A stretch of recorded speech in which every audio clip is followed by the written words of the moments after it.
going on, everybody? Oh, it's Thursday. Oh, it's Timbip Live. Oh, we're here.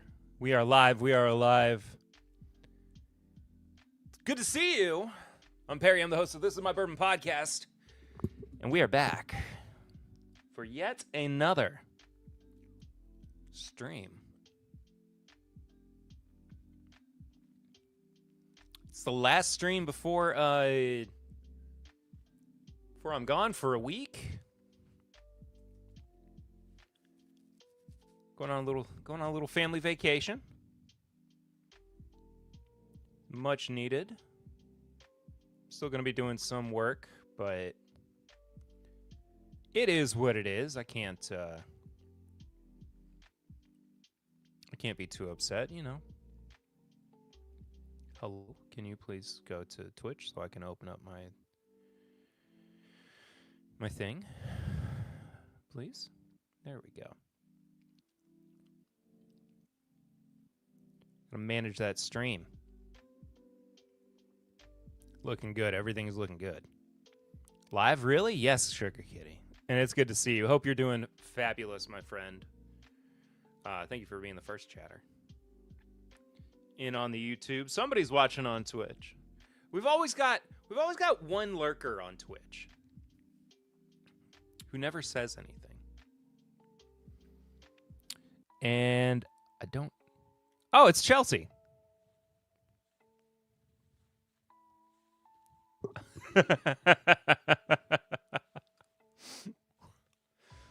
Now, to be fair though, Chelsea, you're a very new follower though. For a long time, there's been just like a lurker, who's just like not said anything, and I keep worrying that I'm being observed.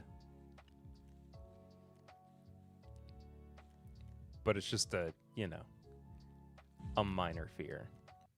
I think I'm fine. But it's good to see you, Chelsea. Hope you're doing well. Folks, thank you all so much for being here. It is probably my assigned FBI agent. That's what I assume. That is what I assume. But, oh man, it's been a week.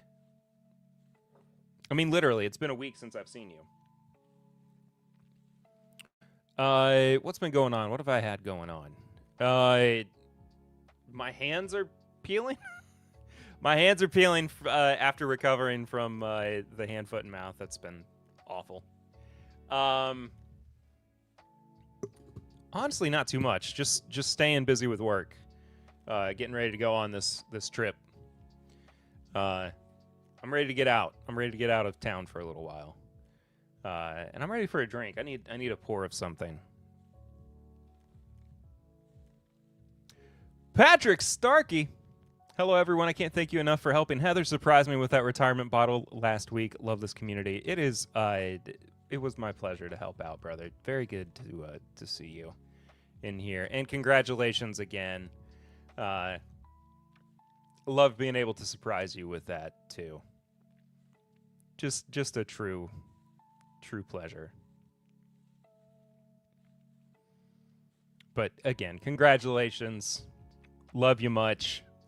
Just an awesome opportunity to help you get a bottle that I think you're gonna enjoy a whole lot.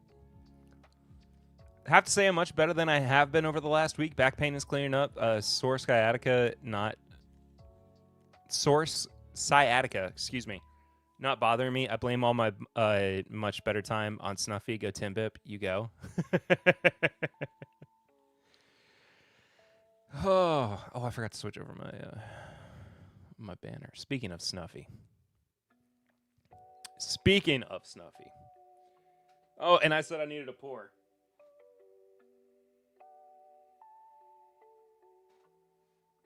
Since it's RYE night, I'll have a rare character limited release batch 3 RYE. I'm gonna throw batch 4 into the flight. I have a little bit more than that. But as far as personal news, what's been going on? I mean, truly not much else.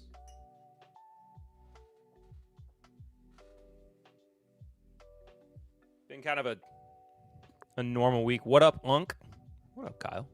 Good to see you, brother. Am I Unk? Really?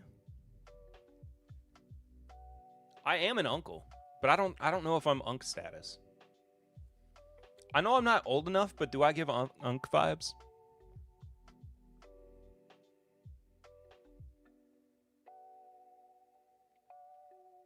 I'm just realizing that StreamYard changed out some of their layout. My brain is, I think I say this every week, my brain is fried. Just gotta embrace it. Okay, so maybe I do have, like, Unk vibes. I just thought it was funny. Some Cloud Cove in the glass, New Zealand, completely different white wine. Tim Bip is my hero. Oh, you're my hero, Sugar Kitty. Totally kidding.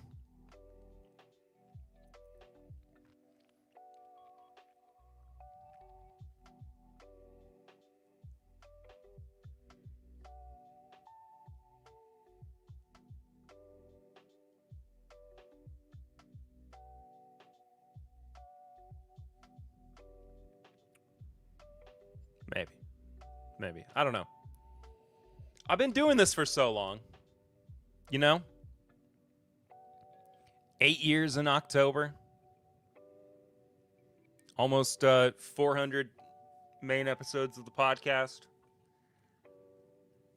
I'm 9 episodes away. I'm 9 episodes away from the 400th episode. Like the actual 400th episode of the podcast. When I did the what's going on, Emily Chambers? When I did the Served Up podcast with Bridget, she kept saying you've done over 400 episodes, and I didn't correct her because when you go and look at, like, the website, it does show over 400 episodes, and the reason is because of all, like, the bonus ones. And so it's not like it's like half, not even half true. It's like just kind of somewhat true.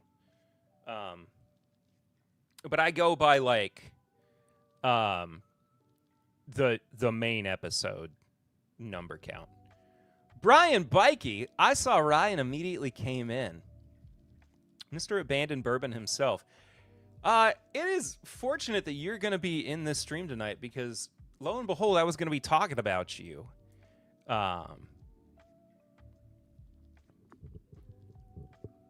On tonight's stream, and some news coming your way. Timbip, how sweet you are. Are we gonna hook up in Kentucky sometime? You're a dozen times better for my back than a chiropractor. Smooch me, you hunk of dude. Sugar Kitty, what is happening tonight? Sugar Kitty, what's going on? What is developed with our relationship over the past 9 minutes? What did I do wrong this time? Absolutely nothing. Absolutely nothing.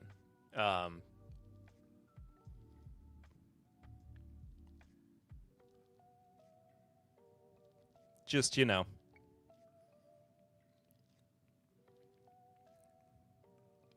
Just something kind of cool that we'll talk about a little bit later. There's the news. Yeah. Cocaine's a hell of a drug. Yeah, something's happening. Would you look at that? Would you look at that?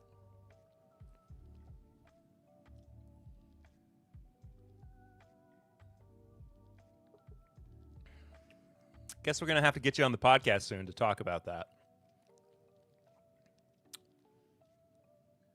Very excited for you, brother. It's even got the government warning on it and everything. You're official. You are official. This is one of those things where I like every time that I like another one of my friends comes out with a bourbon brand, I'm just like, not much to say. It's like yellow corn, only bluer. Fair enough. But it just always brings me another little spark of joy when another friend has come out with a product or has done something actually in the industry that, like, they've put out their own brand. I think it's just so awesome. It just fills me with a lot of joy. So very excited, and I honestly can't wait to try it either. When you spend a week with serious nerve issues going down the leg, your perspective changes. When someone says they're a help, well, you're a breath of fresh air. #ultimate fan. Sugar Kitty, I do love you. Come to Kentucky. I would love to see you. Just glad to put out something that doesn't say rare, limited, hazmat, or anything like that. And that's the thing, too, is like, I trust your palate, and I trust my friends' palates. And if they're putting out something with their name on it, I know that there is something that's happened in development that, yes, it doesn't have to be limited. It doesn't have to be hazmat. Even if it's below 120 proof, there's still going to be an absolute refinement to it that will be worthy of it being explored. And I think this is going to be another one of those products. So I'm spending a lot of time glazing before I've actually, gotten to taste it. But either way, I cannot wait. Let me just say, too, I appreciate y'all being here. It's just I said this on my Patreon uncut version of the podcast this week, and it was just kind of a quiet I have a sick mom, 89 years old, where I can't do that. However, I have reasons to be in Tennessee to honor my ancestors at some point. When that happens, I can definitely stop in on the way. There you go. Will my twos be blue if I go on a bikey bender? Anyway, for those of you who don't know, when I put out the podcast, I put out two versions of it. There's one for Patreon with bonus content, and it's also uncut. It's unfiltered, so you get kind of like the full recording experience, plus a little bit of bonus stuff. And then there's the fully edited version that comes out for everybody. And the on the Patreon version of the podcast this week, I was in the moment, and I'll spoil this for a second, right? So as you might know, I reviewed the first decade bottles from New Riff, right? They're 10-year-old, 120.5 proof bourbon and rye.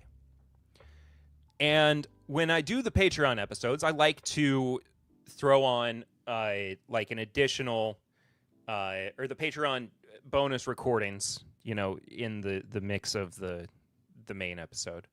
I like to do some kind of like bonus tasting with it, whether it's like a comparison or retasting it alongside something, whatever.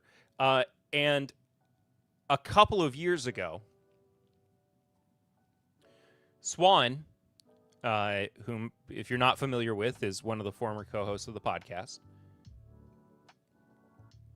gave to me,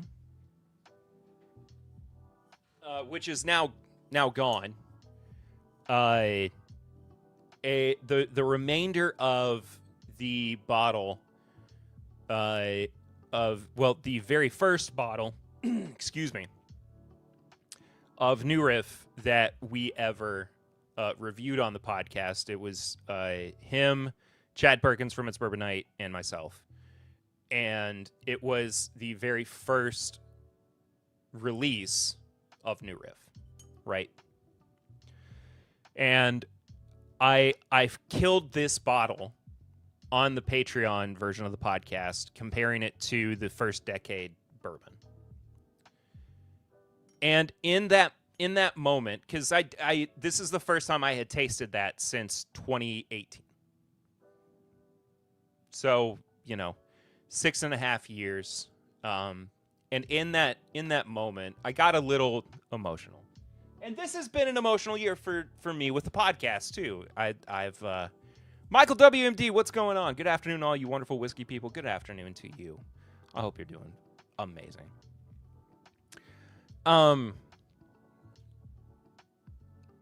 Started the year off incredibly strong. I think this has still been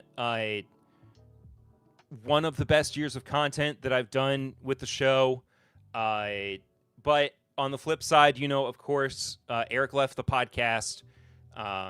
Still hunting for the right fit for the next co-host.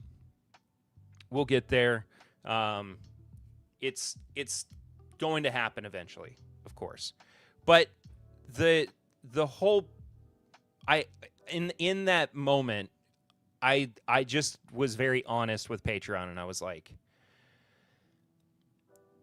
despite all of the ups and downs, despite things kind of feeling like they weren't necessarily going the right way in some capacities, this has still been one of my favorite years of the show. And it's been very reflective, and I've gotten the chance to do a lot of things that I haven't before, and I'm getting to return to a lot of things that I haven't been able to do in quite some time, like Bourbon and Beyond, which stay tuned for news on that. We're going to be doing a giveaway for tickets to Bourbon and Beyond. And I need to make a post about that tomorrow, actually. So anyway, all that being said, this is a very, very, very, very long-winded way for me to say, whether you are here live, whether you are watching on the replay, thank you for all of your continued support. This show has meant the world to me over the past 7.5 years that I've gotten to do it, going into closing out the 8th year, basically. It just is the most special thing to me that I get to, in any capacity, big or small, put out a podcast every week, go live on Thursdays, see the same names pop up in chat, and welcome me with open arms, no matter what crazy shenanigans I get into. So I haven't in a while, and this is me just saying earnestly thank you. But we're going to push forward. We're going to keep moving. Kyle's right. Consistency is key. It's been a good year, small setback, but life moves forward, though. Yes, absolutely. And we will continue to push forward, and we will find out what's next together, because that's the only way we can. And I look forward to doing that. All that being said, though, I'm ready to. I'm going to top off my pour a little bit. We're going to move into the news, because that's some of what you're here for. While I'm doing that, I'm going to let you know that if you have not yet done so, please hit the like button. Again, if you're watching on the replay, thank you so much for doing that. Hit the subscribe button if you haven't done so either. Do listen to this week's podcast as well. I was a big fan of both the Bourbon and the Rye from First Decade. Eric actually provided the samples for it this week, too. I was very thankful to him.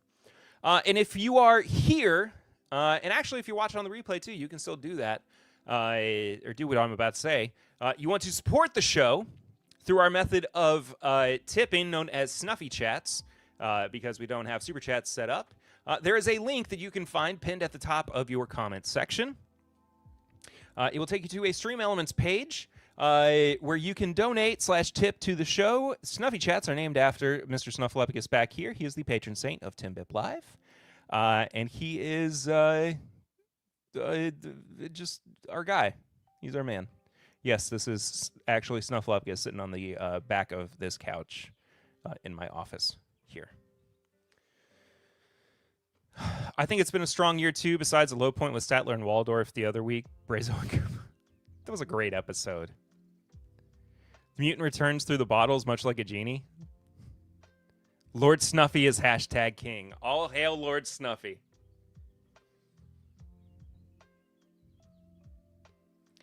So, let's get to talk about what's happened in the world of bourbon over the past week, because oh boy, has it been busy, and there are a lot of things that we need to cover. Big, small, in between, good, bad, and ugly, and confusing in some cases. Buffalo Trace is working towards another sustainability effort, which I think is quite good, especially with their increased efforts on expansion. They are partnering with Meridian Biotech to, as they put it, repurpose byproducts. Meridian is investing $40 million to construct a state-of-the-art conversion facility in Franklin County, which is Frankfort, Kentucky. Y'all possibly need Marie Kondo in there, but we love you nonetheless. I mean, this is, okay. This is temporary. This is temporary. This is just, I need a good weekend to go through all this. Clean out the boxes, clean out the floor whiskey. It's going to be okay. I understand. It's a bird, it's a plane, it's Mr. Burton Man. Mr. Burton Man, it is good to see you again. I hope you're doing well. If you saw Superman this past weekend, no spoilers, because I have not seen it yet. And I'm still very excited. Also, I still cannot believe that that is your screen name, Mr. Burton's secret laptop. What are they hiding on that laptop? We got to find out what's on the laptop. Oh, shoot. Also, I forgot to mention about Snuffy Chats, too. If you do donate through Snuffy Chats, your message will appear on the top left-hand side of your screen. And it's very much appreciated. We love you. Thank you so much for supporting. Even if you can't do Snuffy Chats, you just being here is wonderful. Just make sure Mr. Snuffleupagus brings you joy. He does. The new Meridian facility will utilize novel technology that can use Buffalo Trace stillage, a natural byproduct of the distilling process, into multifunctional alternative proteins. In its new form, the stillage, which will be piped directly from the distillery to Meridian's Frankfurt facility, can be used in a variety of industries, including aquaculture, fish farming, pet foods, and the production of organic fertilizer. So here's the thing about stillage. It is not a new thing what they are doing here. Quite famously, the most effective form of... You're saying the hurricane backdrop is temporary? It has been added a certain dysfunctional feng shui.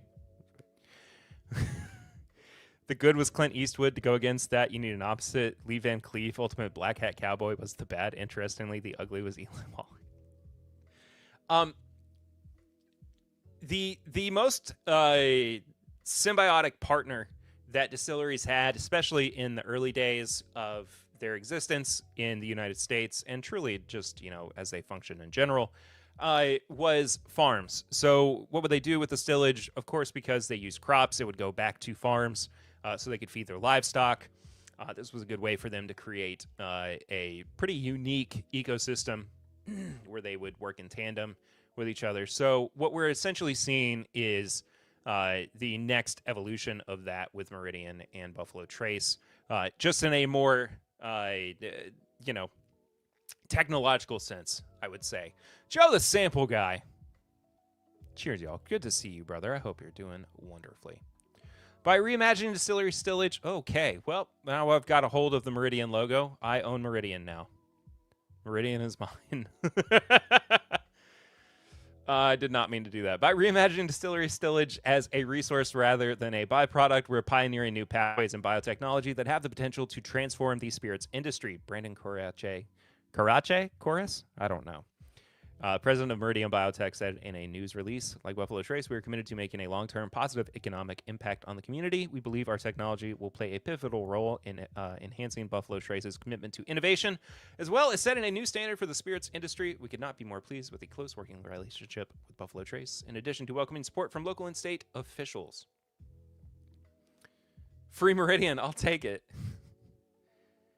I've bought cattle feed made from spent brewer's grain, smelled incredible, never tasted it. I mean, I would not necessarily want to taste it myself, but I have a feeling that it would probably taste a little bit just like leftover mash, in all honesty.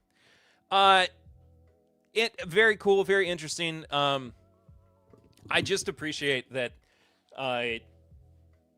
despite all of the, continued expansion that Buffalo Trace seems to be making, they're still working on ways to be sustainable, and I think this is just a nice, it's a good next step, at least. Tony Bag of Donuts, what the heck? Good to see you, dude. Hope you've done very well this week. I'm glad you're here. So here's some big news from this week. Award-winning mixologist Molly Wellman joins Hidden Barn Whiskey as master taster. Yes. A Cincinnati mixologist who built her reputation crafting historically accurate cocktails has joined one of Kentucky's fastest-growing bourbon brands. She was recognized as best bartender/owner in the nation by Nightclub and Bar Media, and she will serve as master taster for Hidden Barn.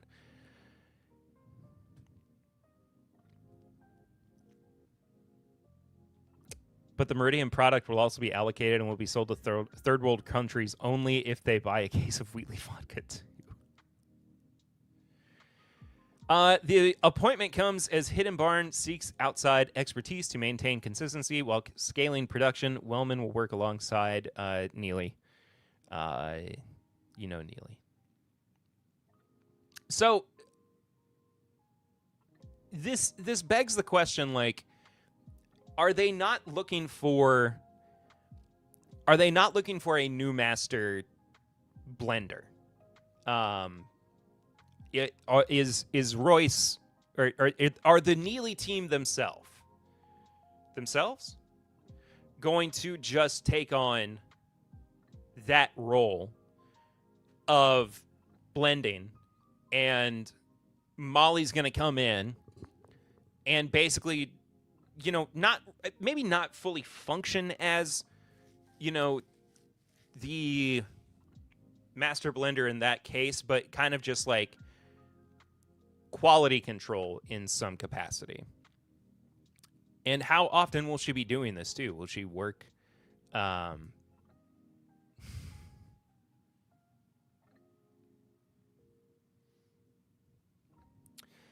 Kyle continues to hit the nail on the head. Hidden Barn makes no sense, which makes sense since Neely makes no sense. But yeah. Emily, why are all of your messages doubling or tripling? What's happening? Or quadrupling in some cases? What's going on?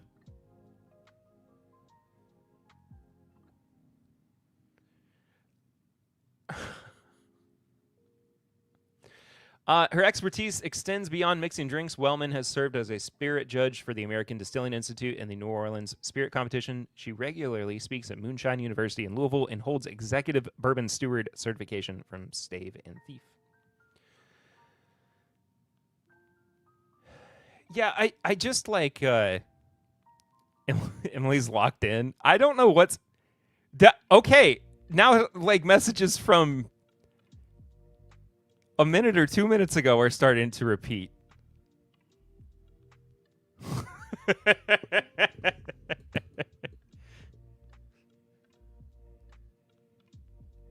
I'm confused.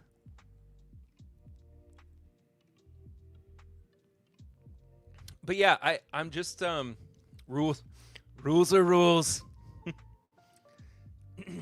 Everybody knows the rules.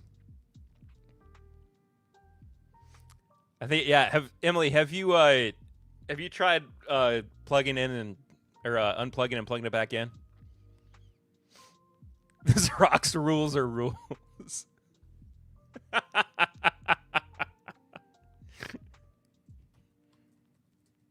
Oh, my keyboard fell asleep. Crap.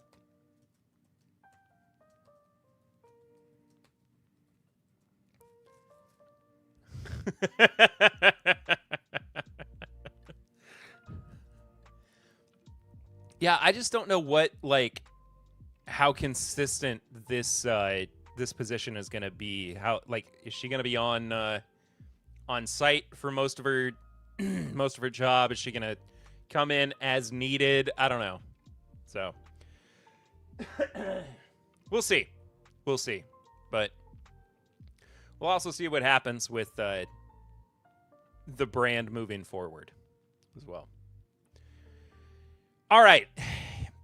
This is the confusing one. Because I don't know what to make of this. Speaking of Royce Neely, by the way, Royce actually plays into this too. This is from Whiskey Advocate. Stitzel Weller is for sale, but not its name or its stills.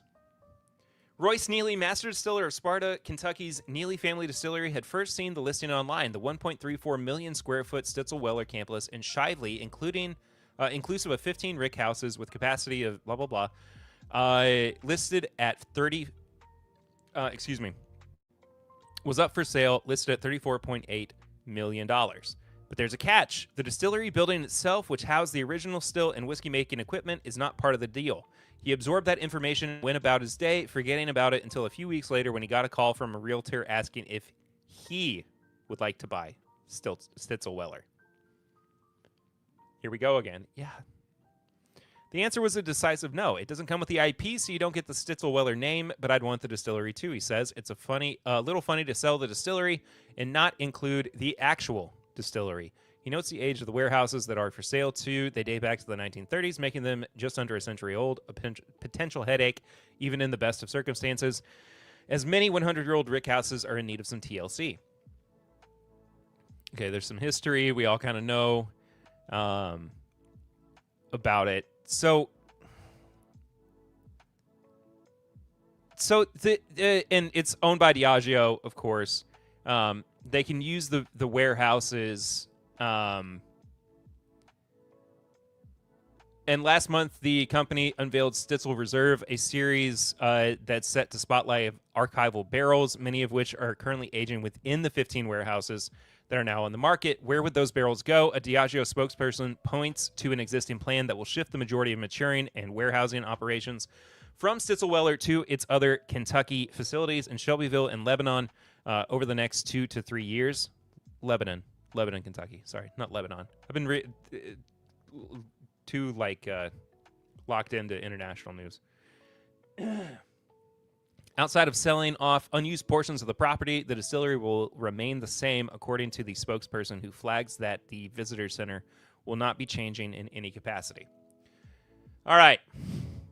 So let's break this down. They are selling none of what makes the distillery the distillery. They are selling the rick houses. What makes Stitzel Weller today, Stitzel Weller, has nothing to do with either of those two things, right? There is no true, like, core flavor profile. There's no true distillate profile that we can point to with Stitzel Weller and say this is their identity.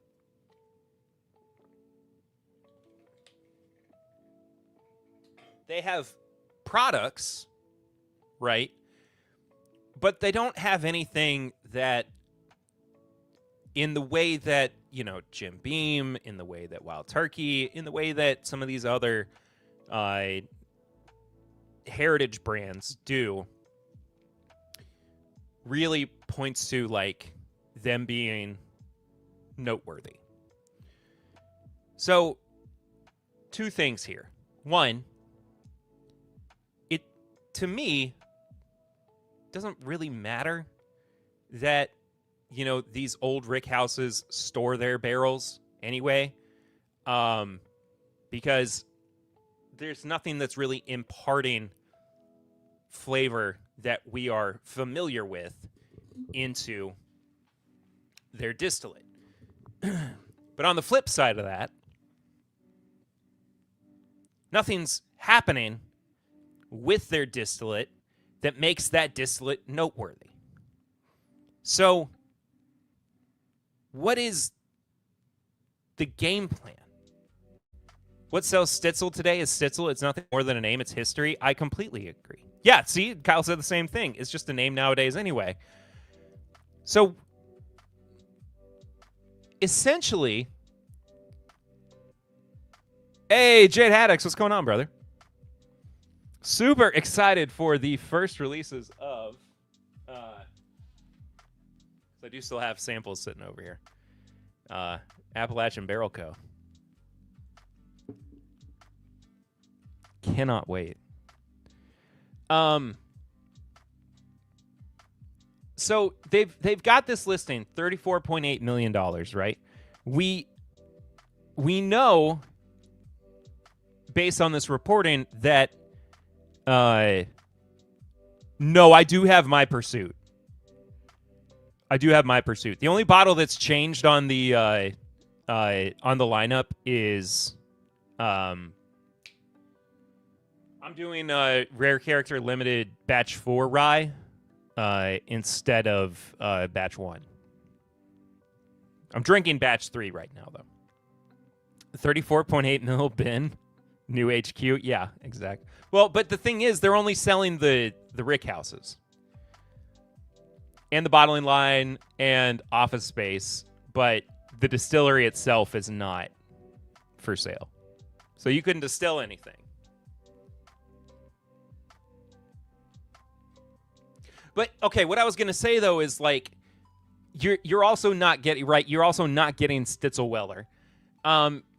They're just trying to recoup some of what is clearly, like, been lost in their investment, right? And even still, like, what? I mean, somebody definitely has, like, their books on hand, or their actual what they're actually, you know, in the hole for on hand. And it's got to be bad.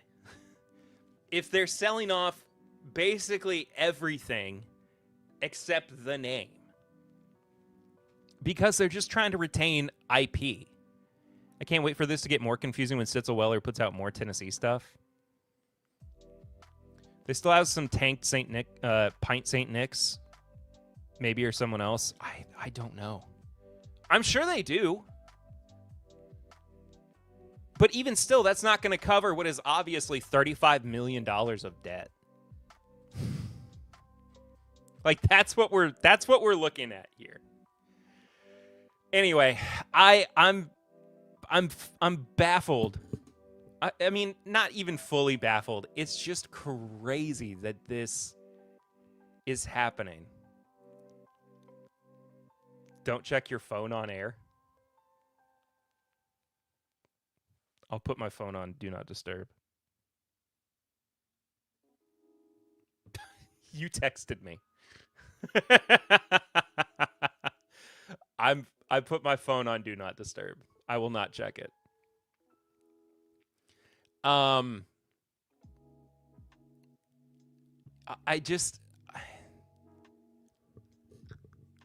don't know.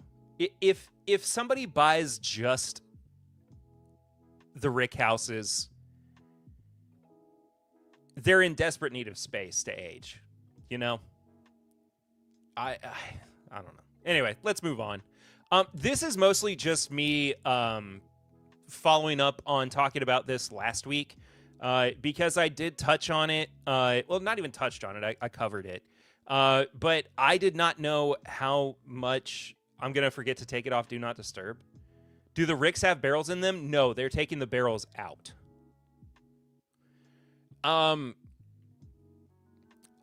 So the only piece of information I didn't have last week was how much the Beam Lineage Batch 2 was going to sell for. This is going to be a distillery-only release. And it's going to be, they're saying 15-year, but I think it's like 15 and 17.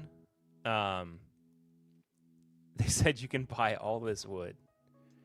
But anyway, it's $250 a bottle. At what is this, 111 proof? So yeah, that's coming out soon as well, I believe.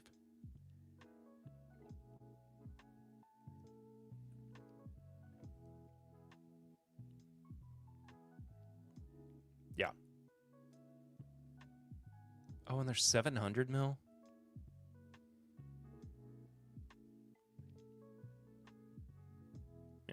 Anyway. Okay. So, I have a confession.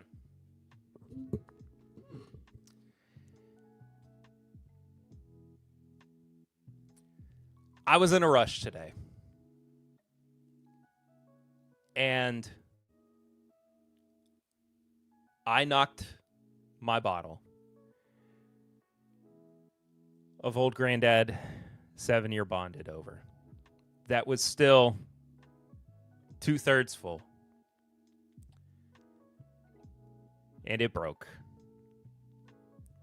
And I lost all of it. I lost all of the rest of this bottle that I had just purchased a couple weeks ago for review. And yeah, it's all gone. It's all gone now. But the good news is, for those of you who might be looking forward to being able to purchase it multiple times, you get a straw and you drink that whiskey. I thought it was nice. I thought it was okay. I wasn't in love with it. That's okay. It wasn't that good, so don't cry over spilled beam. I thought it was all right. I wasn't in love with it, but even with some air, it didn't like blow me away. Oh, I missed this, Jade. I think the older Ricks don't have to have fire/sprinkler system in them, like grandfathered in, compared to like new builds up to code. You're right, and I think that like at $35 million, you'd still be paying a lot of money to go in and like refurbish them to, you know, bring them up to a newer code as well. So what we're getting at here, the 7-year bottle to bond is going to be apparently an annual release, as far as we can tell. This one this year was barreled in spring of 2018, assuming that next year, of course, it'll be barrels from 2019. It's so dang hot. It was weirdly hot for 100 proof. Yeah, I assume that it will still carry the $40 price point as well. But we will see. We will certainly see. This also fairly hot off the presses from today. Old Forester has unveiled the 2025 1910 Extra Old release. Coming in, this is part of their 117 series, which is in their 375 size bottles, and it's also it also carries a $50 price point. I believe it's $50, if I'm not mistaken. That's what I remember reading earlier. $65 a bottle. Whew.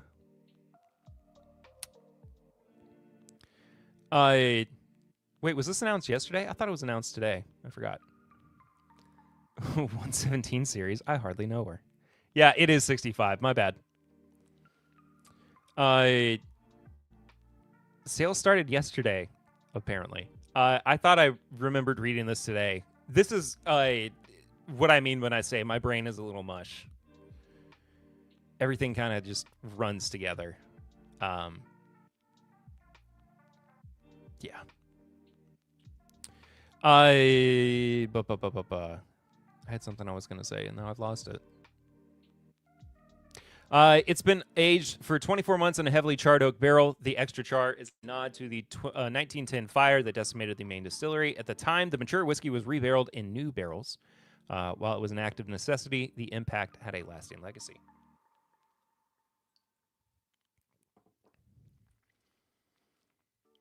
I enjoyed the extra old first release 2 years ago, maybe. Total Marshmallow finished the entire bottle. That's Hamburg Liquor Barn. That's awesome. I don't know if I've had this, actually. Think they were still available this morning, too. Feel like it may be a continued sign of how bourbon consumers are changing. Oh, yeah. No, they are not distillery only. Tony Bag of Donuts.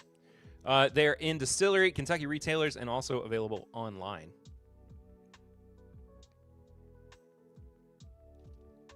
What's this link go to? Not that. But we could see.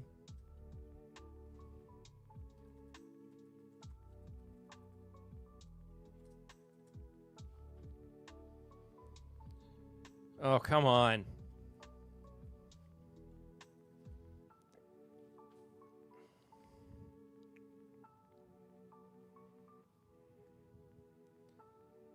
Just let me.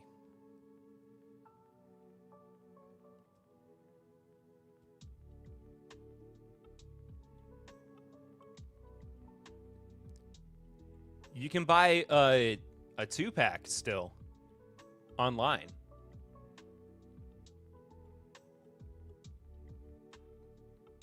And shipping's available.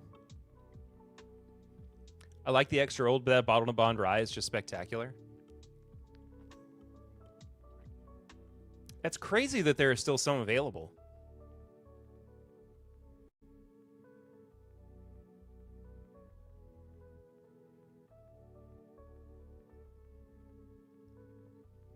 I don't think I've ever really been on the Old Forester website. Wait, why is this the only thing that they have? That's so bizarre. I don't think you're wrong. Brian.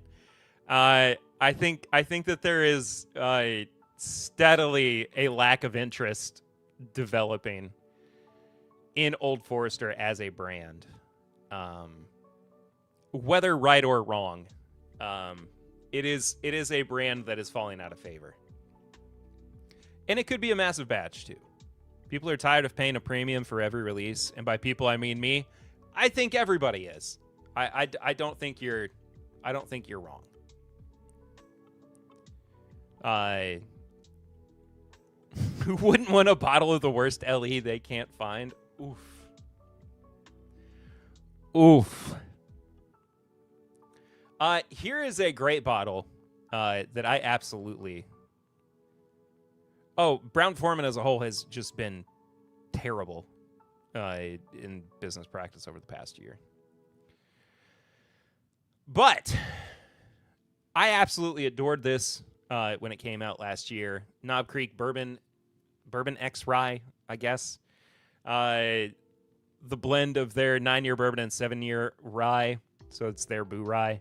$45 a bottle, 113 proof. Coming back out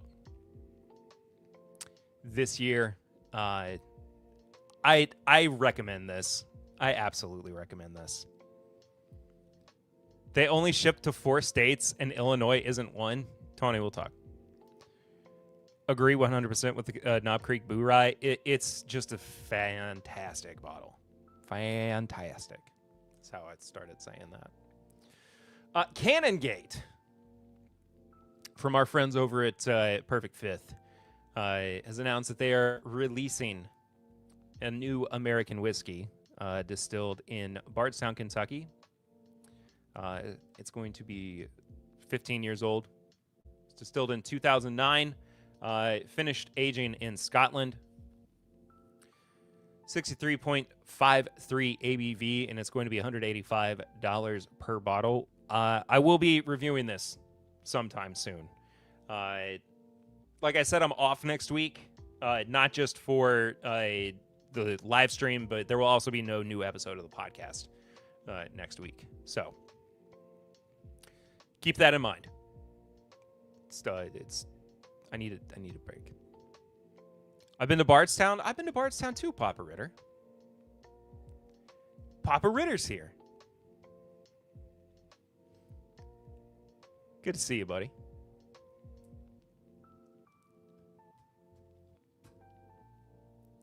I think Heaven Hill and Campari set the new bottom of LE releases at sub 350.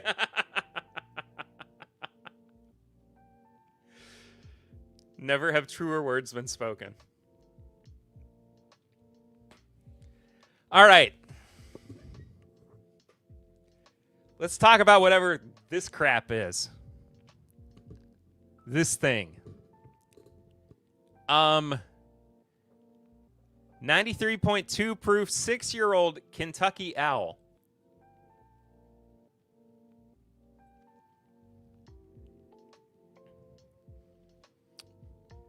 Dropping in for a sec to say hi. Mama Ritter and I are on the way to the beach where we're going to meet them.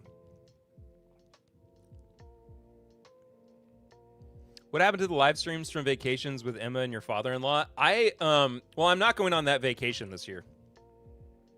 And it just got to be a little bit too much of a hassle with kids. Even though those were awesome live streams. Those are still some of my most popular rewatched live streams as well. Like, I will constantly get comments of people just being like, oh my gosh, it's Emma from The Strangers. It's Dollface. I'm like, y'all need to chill. Cheers and love to all. See you soon. Mama Ritter says hi as well. Hi, Mom.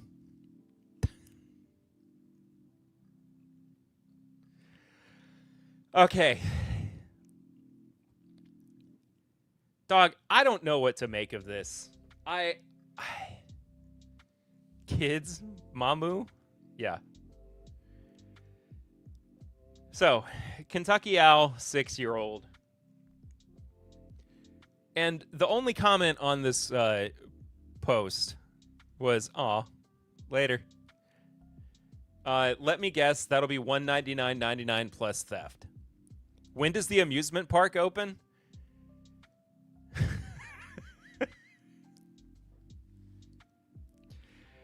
I'm guessing at the same time.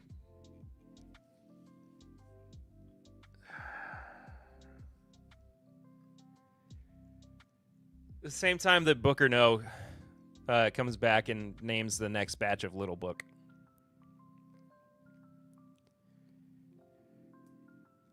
I thought Stoli went bankrupt and dropped Kentucky Owl. Maybe I made it up. I don't think they dropped Kentucky Owl, but I do think that they were looking for buyers, right?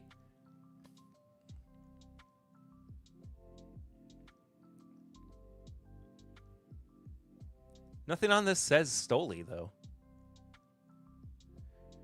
But, I mean, there's still Yo, wait a minute. Brian, they've got the 3 pyramids that were supposed to be at the theme park. It said LA from where they bottled it. Distilled in Kentucky, bottled by Kentucky Owl LLC in Lexington, Louisiana. Yeah. Yes, these are the 3 pyramids that were supposed to be at the amusement park.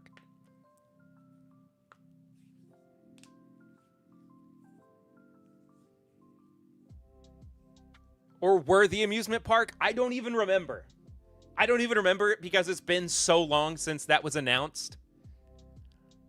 Los Angeles. Also, you said, "Are you not entertained?" And I was going to make a value-tained joke, and I just lost it. That's a kick in the Dixon.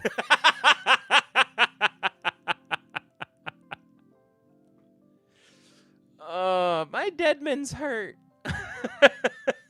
I'm in trouble. Okay, so let me actually say my piece on this, because I'm tired of looking at it. I've thought about this all day.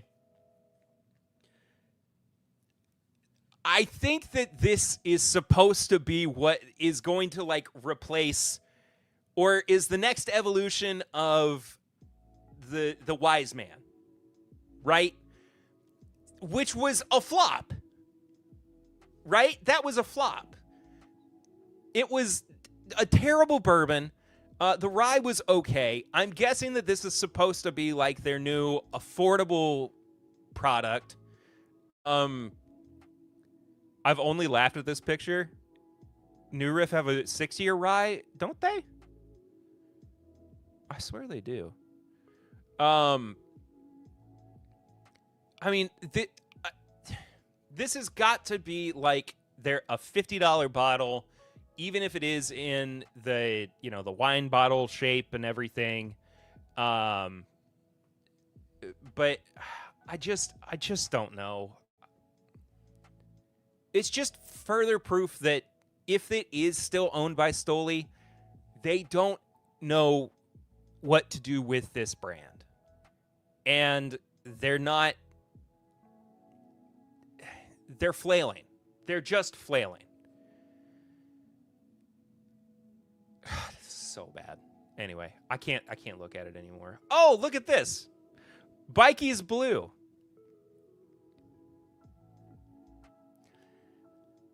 Gotta be from somebody who's in the chat right now. I think. Maybe. Brian Bikey. Abandoned Bourbon. He's got a blue corn bourbon coming out. Blended for balance. Bottled with the drinker in mind. I can't read. It's a little small. My dad used to tell me stories about I'm not going to read. It's too small. It's almost like the guy who knew what to do with the brand left. Wild. Yeah, 100%. 118 proof, 6 years old. Very excited for this. I think Brian abandoned that bourbon.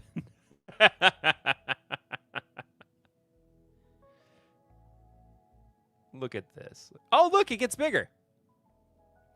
My dad used to tell me stories about growing up in Western Kentucky and working the farms. That wasn't my experience, but a few years ago, it all came full circle when I saw a truckload of Bikey Farms corn being delivered to a distillery. It might have been a small role, but knowing my family had a hand in the whiskey industry was fascinating. Fast forward to today, working with Sealbox has introduced me to whiskeys from all across the U.S., and one thing I've become obsessed with is a specific heirloom grain, blue corn. I'm excited to introduce a well-aged, well-crafted blue corn whiskey made right here in Kentucky.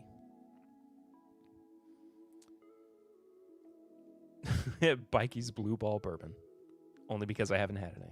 I think it might land a little bit, or a bit lower proof than what's on the cola label. Either way. Either way. Looking good, man. Very, very excited. And I know Brian's also excited for Four Roses Anthology. Holy moly. 21-year-old barrel strength. 2026 release. 100 proof. Raconteur Rye. Oh, they just mentioned me in their story. We proudly introduce our inaugural anthology.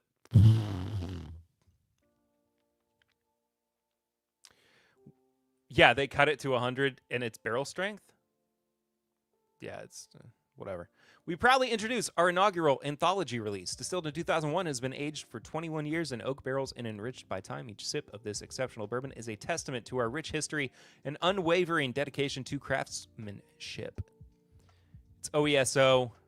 I'm so excited. Another Roses bottle I won't get. I know it does say barrel proof though, so we can hope. I'm sure. Odds we even see a bottle in person, very low. You know, okay, so here's the speculation that I'm the most interested in more than anything is what is this bottle shape? Like, is it the old style bottle? Is it the owl bottle? Because it doesn't look like the single barrel one. It's definitely not small batch. I have no clue what the bottle shape will actually look like when it comes out. Price over under.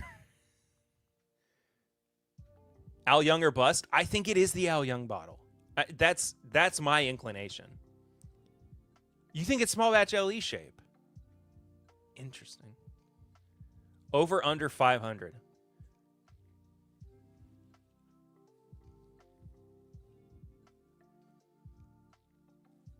I'm going to take the under. I'm going to take the under. I'm going to say...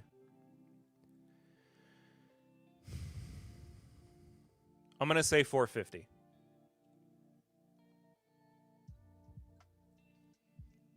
Could be old single barrel LE. What's up with the name? I don't know. I don't know what anthology... You think 400? I think 400 is a good guess. I'm going to say 450.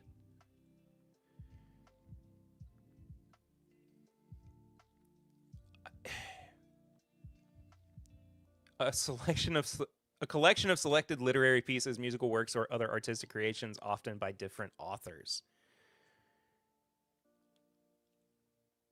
But how does that apply to anthology here?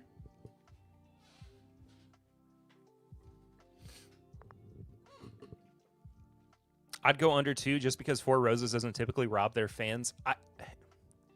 I would be very surprised if this is over $500. Very, very surprised if this is a $500 bottle.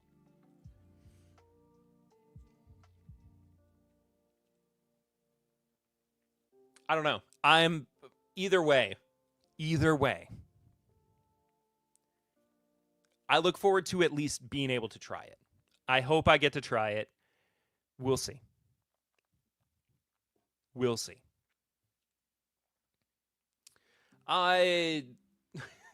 We're getting close. I'm sorry. We're getting close. I got to get into this flight.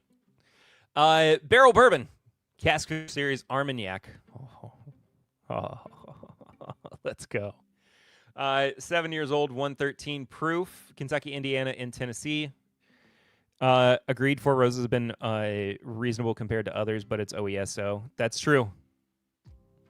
I do love OESO. Derived mash bill of 78 corn, 18 rye, and 4% malted barley. Oldest is a 15-year Tennessee. But it's got 10-year Kentucky in it. I mean, that's not bad at all. I'm not upset with this. I look forward to being able to review it.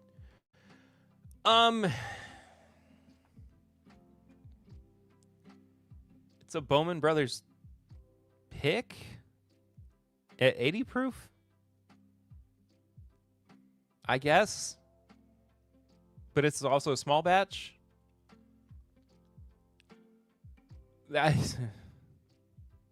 Okay.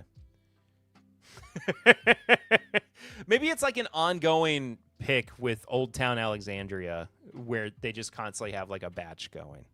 Yeah, dude, I don't know what that is at all. It does. Don't know. RD1's got a new distillery barrel release coming out. Bourbon finished in Mizunara wood. This is definitely not going to be 100 proof.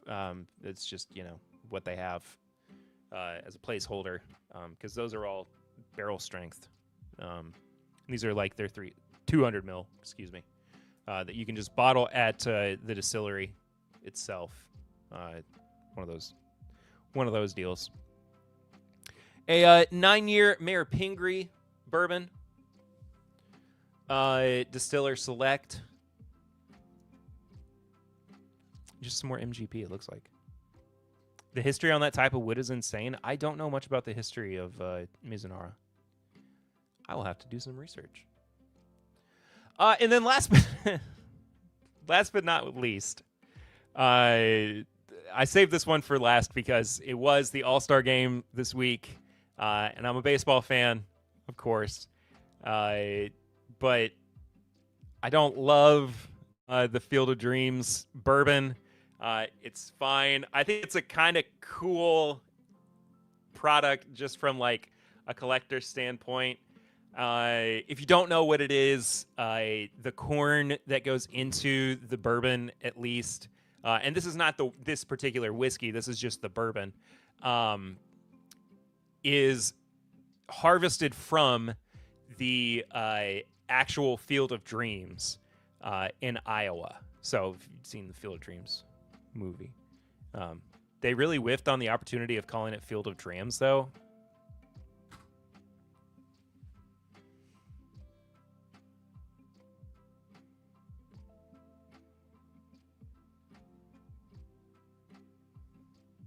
Joking. That was the great name. The trees take 200 to 500 years to mature and only cut certain time of year and crazy expensive. Really? Not a fan of the small batch. Who did you get on your cork?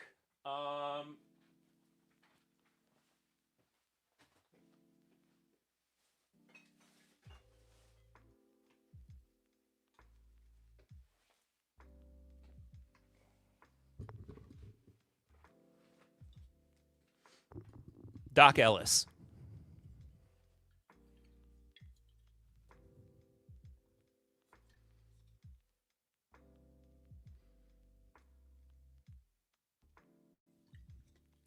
Who did you get, Tony?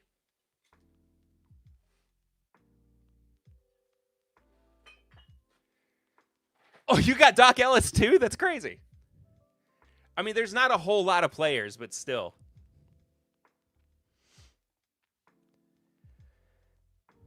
Anyway, so All-Star Whiskey. This is actually a pretty cool project. I mean, it's not their own distillate. As you can see, it says 30 distilleries, 1 bottle. They are taking whiskey from 30 different craft places and blending it together. ASW, Whiskey Acres, Tomfoolery, Short Path, Delbach, St. Augustine, Switchgrass? It's like the Wagyu beef of trees. 30 distilleries, 1 cup. It is kind of like an infinity bottle. That's actually a really good way to put it. Is that Switchgrass? Yeah, Switchgrass Spirits, Spirit Works, San Diego Distillery, Sagamore Rye. There's a bunch. J. Henry, Journeyman, Kings County. One that's just a maple leaf. Field of Dreams actually has some of theirs in there. Catoctin. Anyway, just cool. I'm curious about it. I'll either wind up getting one or seeing if I can get a sample of it for sure. And folks, that's all the news that's fit to print. Let's get this flight going because I'm thirsty. 10% chance it's good. Love the Whiskey Acres. I think that it could be good. Recap the flight. So I'm not really doing this for any particular reason other than I just wanted to do a rye flight. But this is also a chance for me to drink a pick that I was on that I haven't had the chance to drink on a podcast or on a stream yet. That was for Bluegrass Barrel Pickers, which Jade, who is in the chat, of course, was one of the founders of. And it's the Pursuit United Double Oaked Rye. Coming in at 108 proof. And last week on the podcast, I was going to, and if you're a Patreon member, you know this because I left it in for the unedited version of the podcast.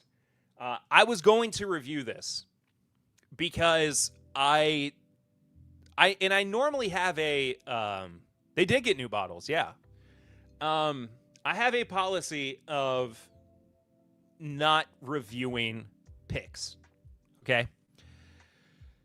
And the reason is because, A, they're single barrels, and B, picks are not usually, representative of what you're going to get on any given instance. And then I was like, it's still a blend of like different barrels, and so it might be a better representation of what you get from the double oaked rye. And as I was talking into the microphone, literally into the microphone, I started thinking about it, and I was like, you know what? Not only is this not going to be like a good representation because it's a pick, it's also something I picked or I helped pick. So why would I review something I helped pick if it's just going to be me like self-glazing? Like I'm just going to be talking about how great it was and how great this bottle is and how much I love it.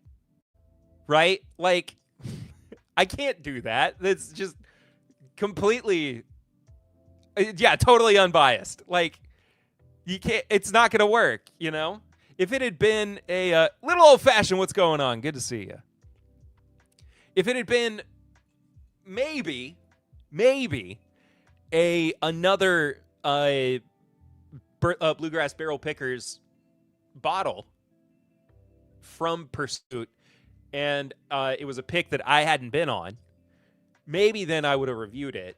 But even still, it's like, it's probably not completely indicative of this product as a whole, One thing I like is how it breaks down what's actually in it, transparency. Yes. So their double oaked rye, or really their rye, is a blend of Bardstown Bourbon Company 95.5 rye, Sagamore Spirit 52% rye, 43% corn, and 5% malted barley, and Sagamore Spirit 95.5 rye. So you've got a Kentucky and Maryland rye in here. Very cool. So I've got that. I've got Rare Character Limited Release Batch 4 Rye, which I don't even know if that's out yet to the public. I've had my bottle for a couple of weeks, and when I tell you that it's one of my favorite ryes that I've had this year, I mean it sincerely. It's incredible. It's absolutely incredible. Is it orange or blue? Both. I mean, blue wax, but the label is both orange and blue. Funny enough. I've got the Willet Small Batch Rye, the Family Estate Small Batch Rye. This is the 4 years old, cast strength, 114.6 proof. This is what Eric and I reviewed on his last episode. This is the highest proof I've seen for these small batch ryes. I was shocked that the proof was as high as it is. I've got 15 stars fine aged rye.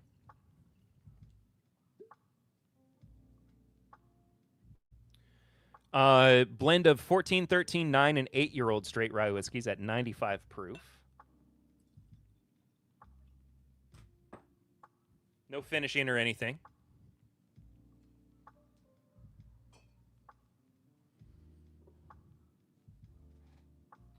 And then last but not least, I've got the Raconteur Rye Ms. Kiss.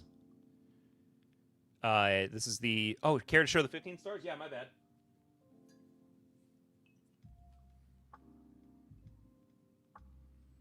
There we go. It's a great label.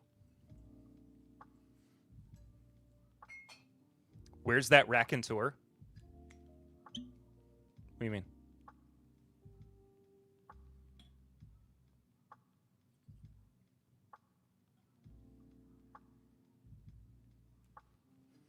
Jason, do I owe you something?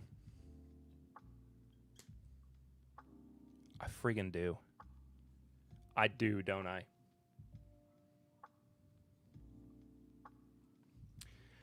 But this is batch 3, 8-year Kentucky rye. What's the proof? It's like 118.2 proof. Posted late? No? Oh.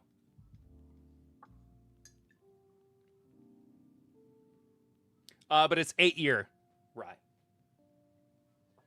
So there's really no like overall theme for the ryes other than I just was like, I got a bunch of ryes that I've been enjoying recently. I got a bunch of ryes that I want to check out. I may as well just, you know,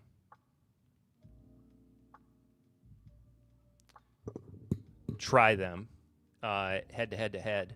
And it's a good chance for me to... it's Rye Day, my dude. Oh, just saying I was anxious to see that one. I'm a fan of it. Yeah. But it's a chance for me to talk about the Pursuit as well, since I haven't gotten to talk about it yet.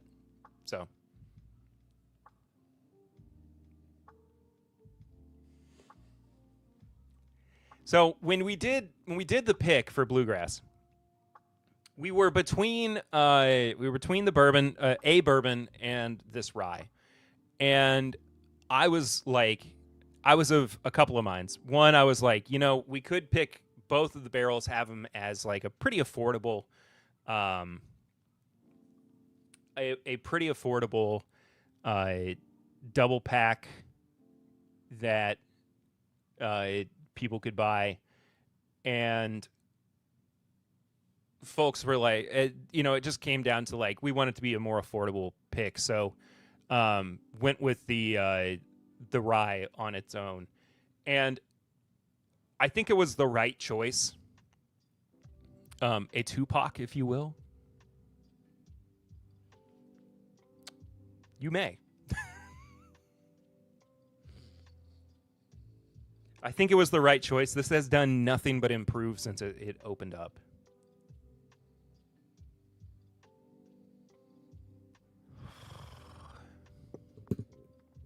French vanilla.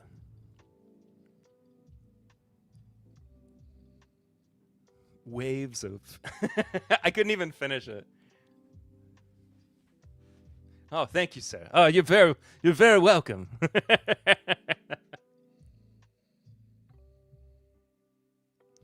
Waves of honeysuckle and fresh mint. Just, I mean, really just an awesome. Did you grab that PBR Light in Shackleton's yet? I have not. I intended to grab the PBR before this stream, and I just did not have a chance to. Also, that Shackleton's is expensive, and that's a like when I have money for it, then I will get it. But the PBR at least is coming on vacation with us. I'm so excited for it. All right. Happy almost rye day. I friggin' just hate myself.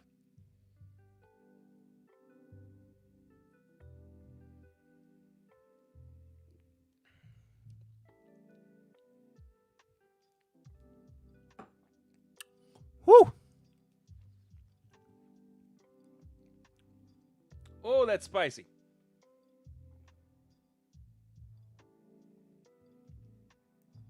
A little spice. Friday. Yeah, there we go. That's better. What happened to Sugar Kitty, by the way? Sugar Kitty was so hot and heavy at the beginning of the stream and then just disappeared. Sugar Kitty, where'd you go? Did you get embarrassed?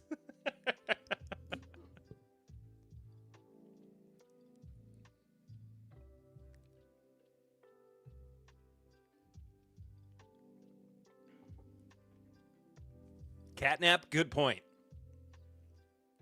Very well could have been a catnap.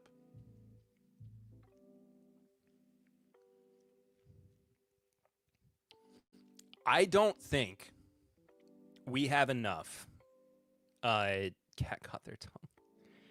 Enough double oaked rye products on the market.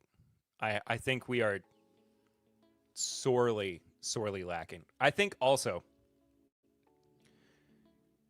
Pursuit doing something different with their product too, and blending it really pushes it just a little bit further ahead, past like, you know, sourcing a 95.5 and rebarreling it, or just saying, oh, this is our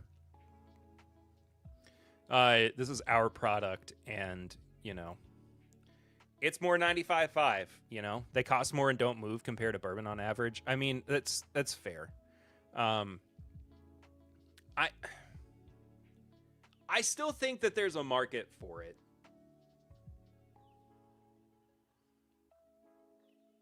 I still think there's a market for it, even if it is a little bit more expensive. I got a Nulu double oaked rye handy. Oh. Double oak and toasted rye are some of my favorites. I completely agree with you.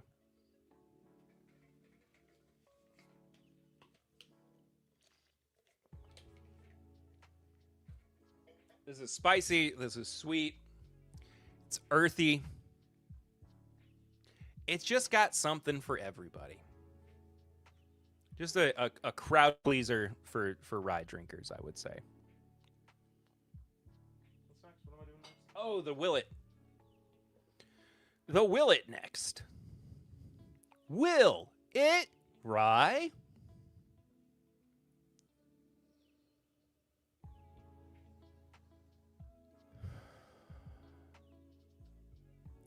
I can't think of any others.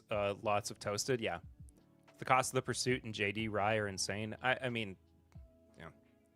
Michter's Toasted Rye is one of my favorite campfire whiskeys. I do love their toasted rye.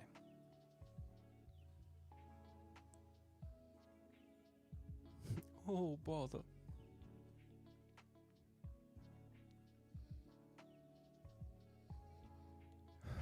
Now, if that is like a crowd pleaser's rye, insanely good deal. Oh.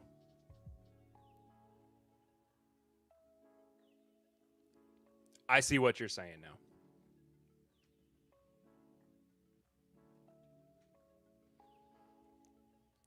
My headphone is making my ear itch. But if the Pursuit is a crowd pleaser's rye, the Willet is definitely more of a rye drinker's rye. It's much more towards like a traditional rye profile. It's way more dilly. It's way more just clovey, pinky up rye. I think so. It's in that realm of you gotta kind of know your way around ryes, you know. So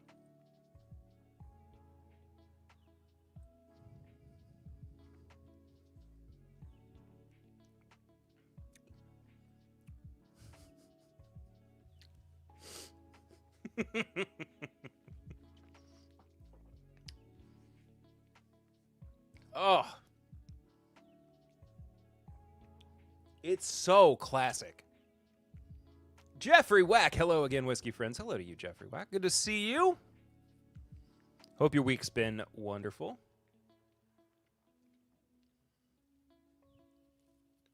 Hope things are excellent in Whack World.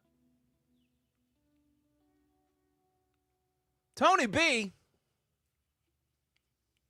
Hello, buddy. Also great to see you, too. What a colorful cast of characters we've had traipsing through tonight's stream.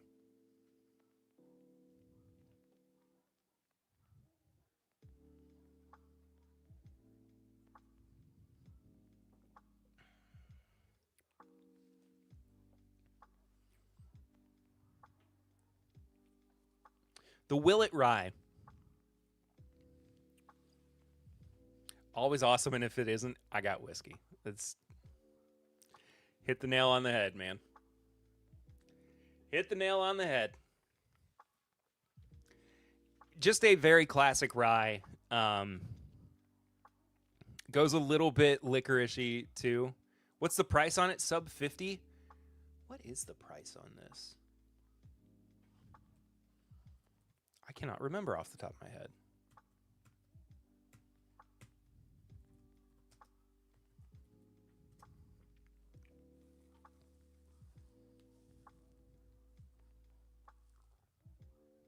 $64.99?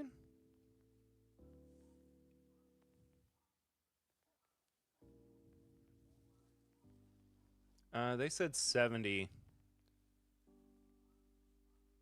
I mean, Myers got it for 65. What did Breaking Bourbon have it for in 2020? 54? Has it gone up that much? Willet Rye makes a great old-fashioned? Well, now I need to do that.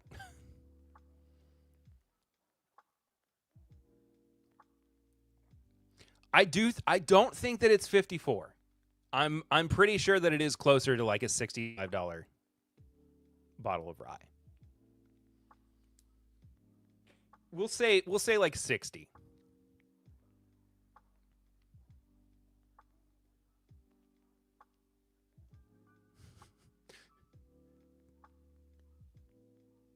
Oh, there it is. Tony. I just saw that and I was like, Tony.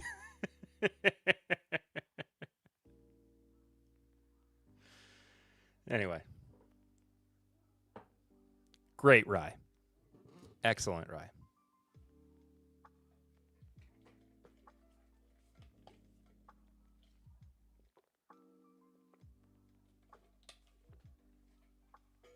All right, moving on to, what is it actually called? The 15 Stars Fine Aged Rye Founders Reserve. Dipping down in proof, but stepping up in age. Oldest is 14, youngest is 8 in here, 95 proof.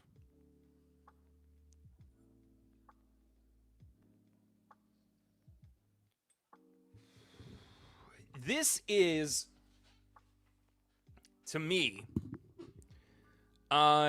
more of a bourbon drinker's rye, honestly. Where's my foot itch? How big of a batch is the 15 star? They're fairly large.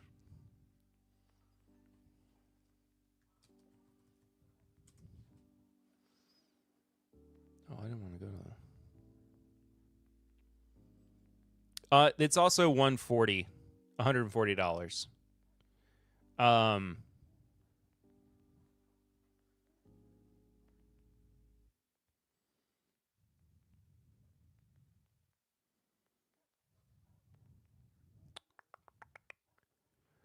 Bum, bum, bum. What's the size?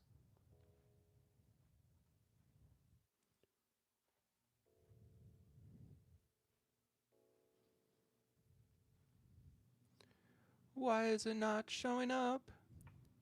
I can't find it. Why won't you show me the size of your batch? Unacceptable.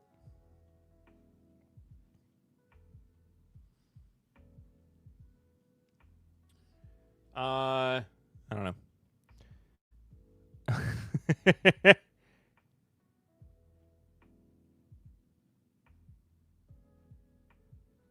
I'm not even sure we're not the same Tonys. Has anyone seen this in the same room at the same time? That is true. 2,000 to 3,000, like RCLR. It might be on the bottle. Oh, that's not the right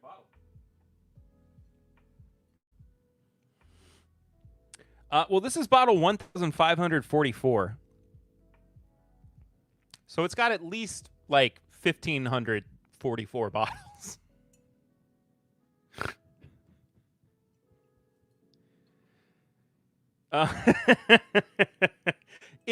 It's probably in like the 3,000 range, I would say.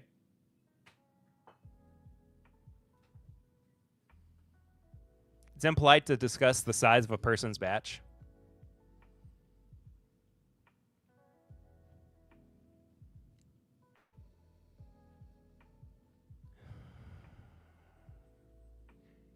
It is a terrific nose, though.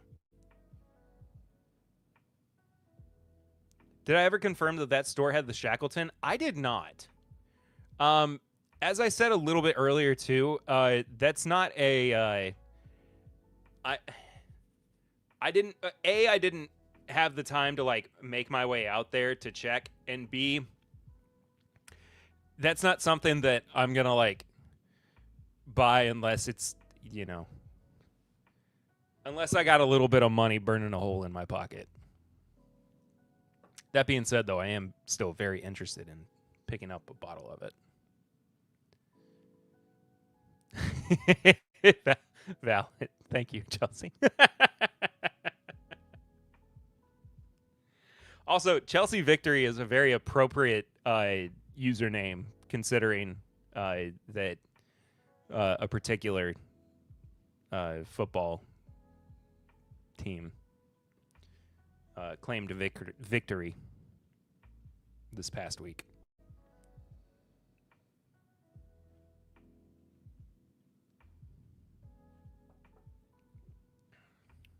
Did any of those words make sense? I hope they did. I'm not sure that they did. It happened in America. It's soccer. All right. A particular soccer club, team, whatever. Yes, I'm talking about soccer. I'm talking about soccer. I'm talking about Chelsea, the football team club. No, bad job. Okay, fine. That trophy presentation was so gross. It was weird. It was a weird trophy presentation. I'm not going to lie. It was very strange.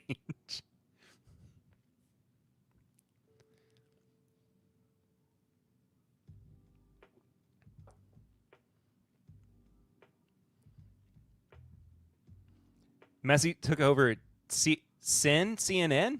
Oh, Cincinnati. Trump's keeping it, right? I don't know. Did you see that they photoshopped him out of the victory photo, though? Or the trophy presentation photo?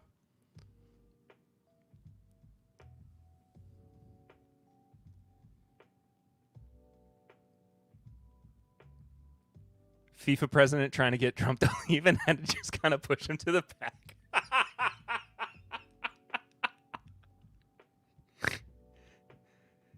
He lost oath. Messi took over Cincinnati and lost 0-3. Are you kidding me? This has become my bourbon. What? What's the T? What's the second T in there for?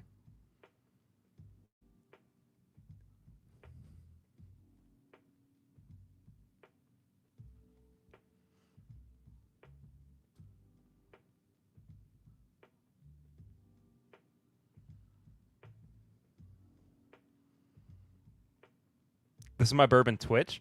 I'm bouncing back and forth. What are you talking about?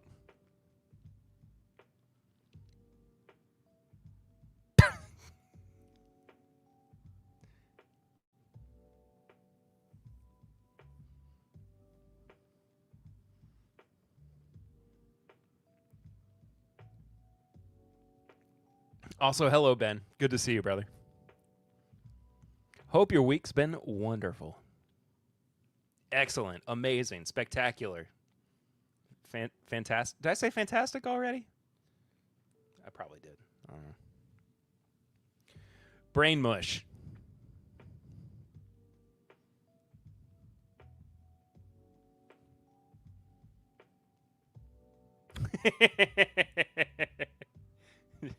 Nope, as usual. Dadgummit, Ben. Fantastic Four. That was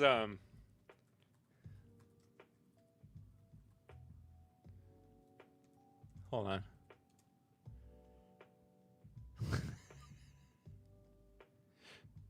Oh, you're talking about the fan four stick. How's the fan being back no longer feel lost? I feel great having them back. But here was my favorite. Speaking of Fantastic Four or Fan Four Stick.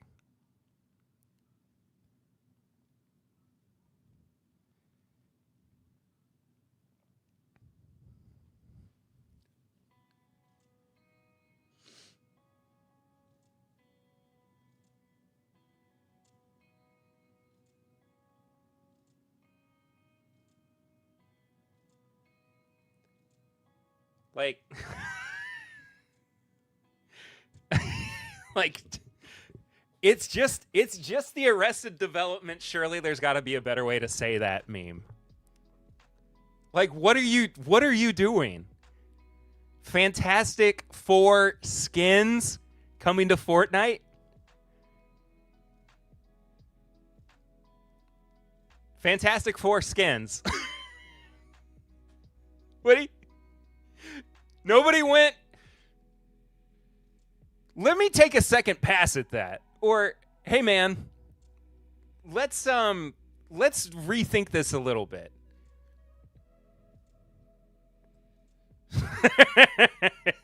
Fantastic.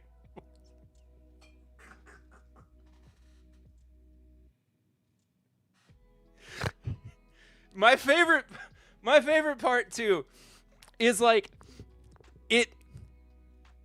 it gets funnier too, because like at first it's like, oh, they didn't realize that they just put the word foreskins in there. But then you think about it for a second and they're calling the foreskins fantastic.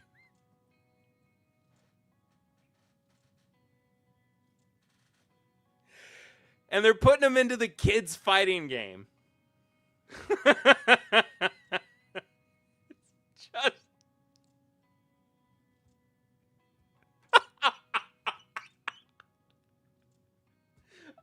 Just I guess I'm downloading Fortnite tonight. Lift it.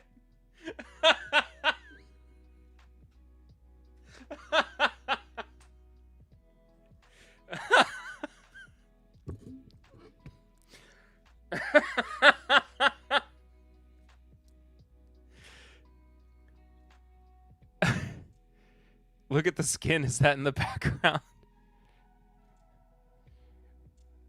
Wait, are you talking? Wait, what? Oh, I can't wait for my Mr. Fantastic foreskin to come in.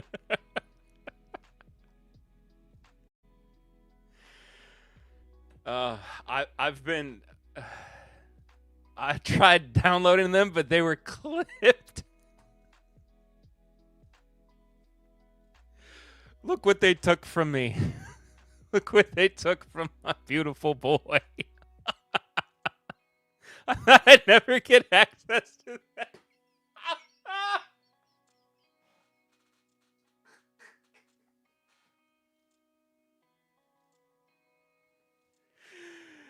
There's a little something under the hood, if you know what I mean.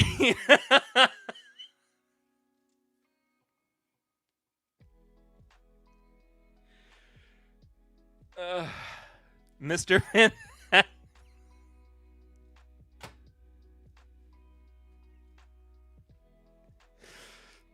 Pedro sure Pascal's fantastic for great. Like a sweet turtleneck.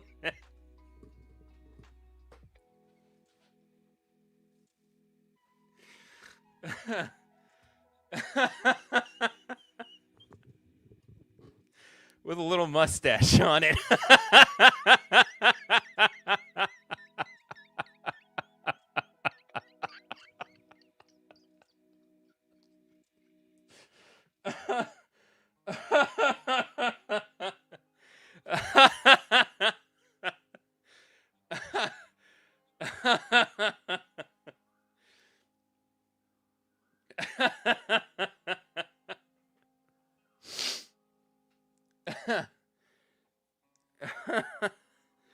It'll look like a universe. If you trim the mustache, it'll make the fantastic foreskins look bigger.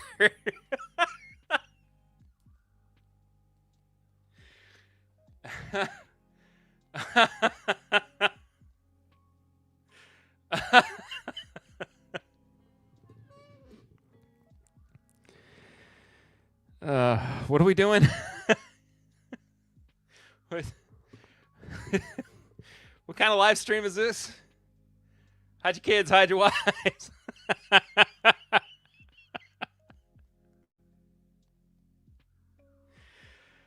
Okay.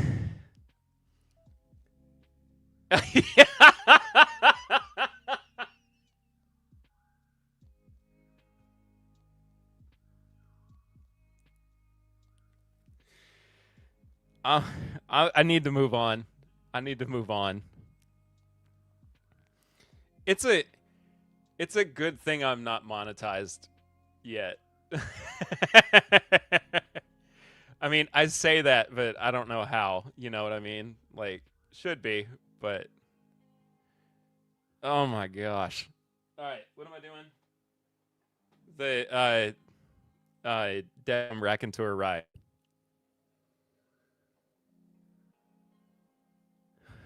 What a change. Oh, man.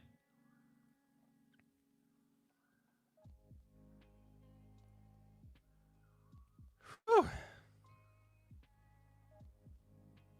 Incredible. So this is Raconteur RYE Batch 3, the Ms. Kiss. Sorry.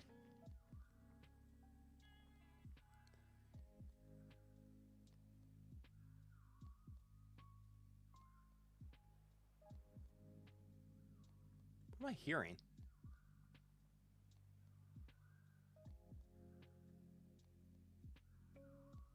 Okay. I didn't know Jack White had a RYE. Dude, I loved the Raconteurs. They were such a great band.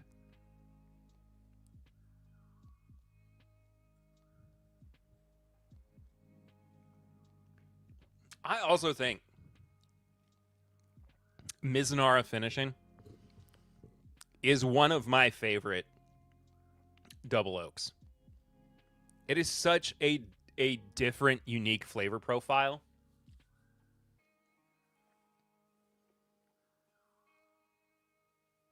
It makes it, I feel like it instead of like boosting the oakiness, it helps to make it more like velvety.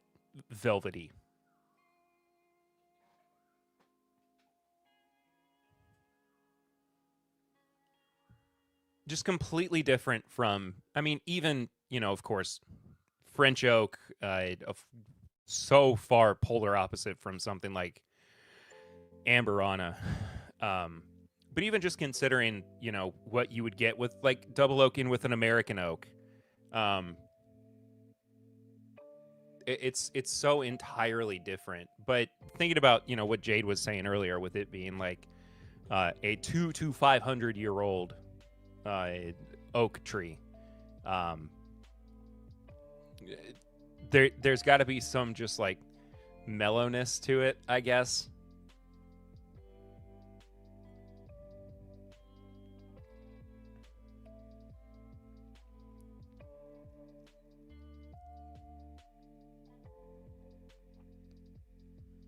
just such a unique flavor profile. Every single one of these ryes, I'm going to have a hard time like picking a favorite, I think, because they've been so across the board different. It's been such a fun flight, too.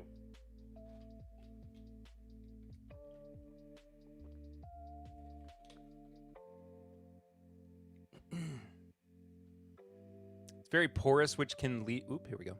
Which can lead to increased costs for distillers due to potential leakage during aging. Per Google. Those trees were around when I was in high school. I mean, me too, man.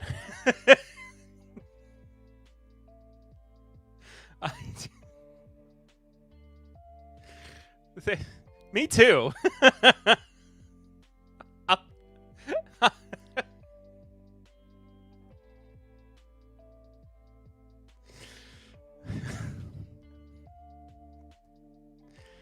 I feel like the more I think about it, the more I'm like, high school was a long time ago. This summer will be 15 years that Lucy and I have been together, which means that it's 15 years since the start of my senior year of high school.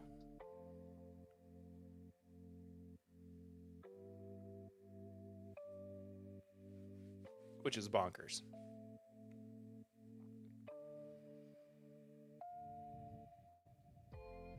Turned 32 this summer. All right, moving on to Rare Character Limited Release Rye Batch 4. Sorry. I think cost on the Angel's Envy Miz was like $2,500 or something crazy. Yeah, but Angel's Envy always like hikes up their price on stuff for whatever reason.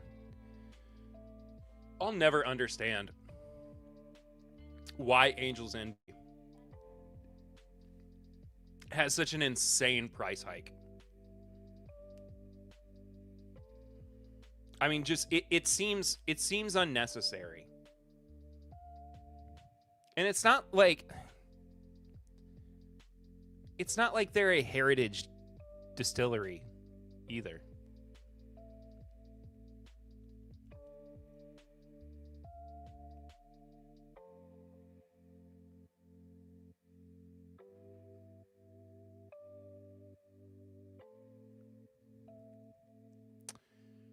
Somebody's leaving me a barrel ring.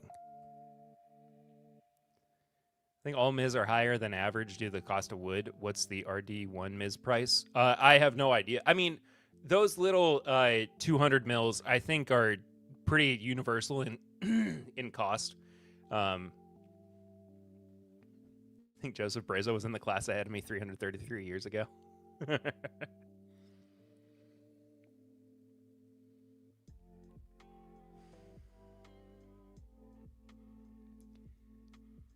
Okay, wait a minute.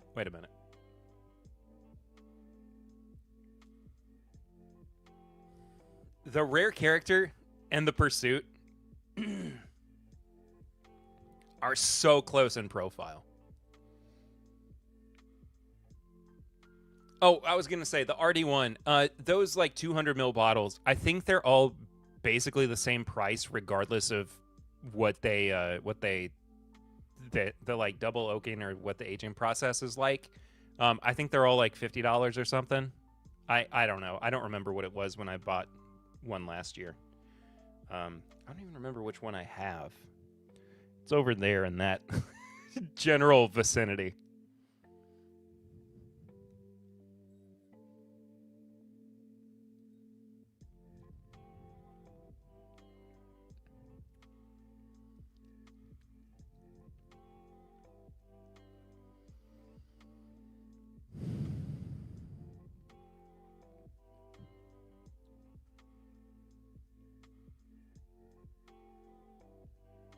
No, it's here, let me pull it up again.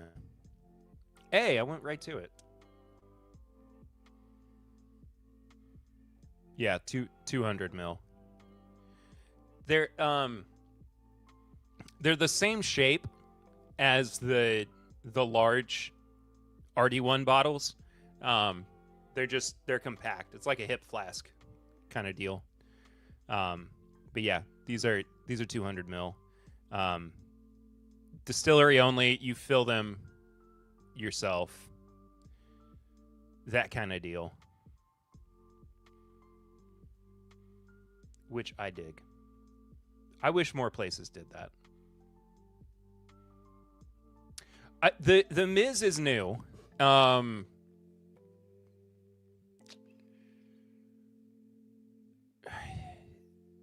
trying to remember.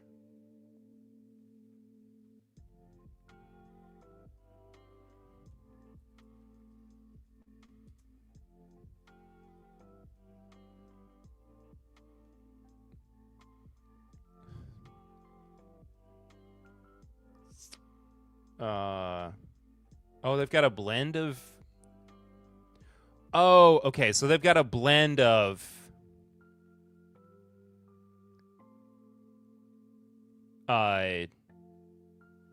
Mizunara and French oak. But that one that I had, no, I couldn't do it twice. Dadgummit. This is just Mizunara. And this is some kind of blend between the two. Oh, and this is a whiskey. This isn't a bourbon. Interesting. So nice to have that RD1 embargo over. The hard fill idea is much more popular at Scotch distilleries for some reason, but I like the idea. Please, just give me something that's not going to kill my face. Okay, everything. There we go. Oh, hand fill. I read that as hard fill. Yeah, I just think that it's becoming more popular, I think. Yeah, I don't know why I read that as hard fill. Bouncing back and forth between too many things. It's definitely become more popular, but I think it's something that is easier to do hard fill.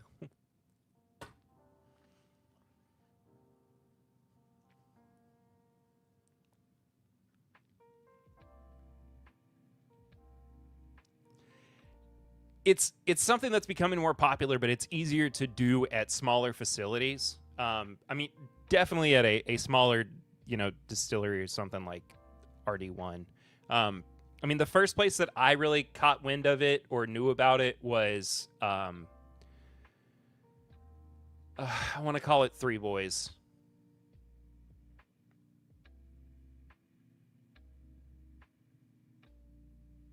What the heck is the name of the place now?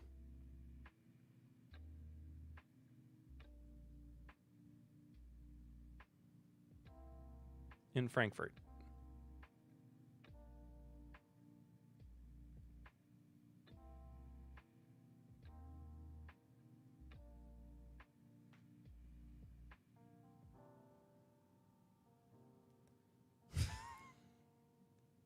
I'm going to get banned off these platforms, Kyle. The Thing's Fantastic Foreskin is for sure a hard fill. Yeah.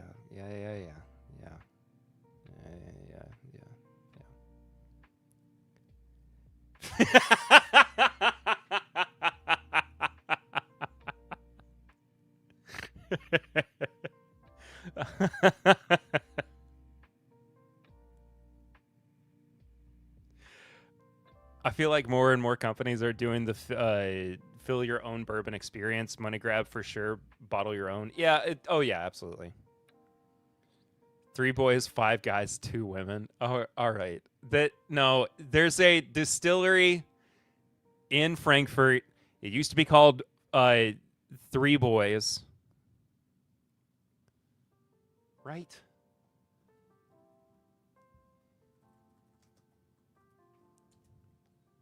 Whiskey Thief Distillery. Jeez.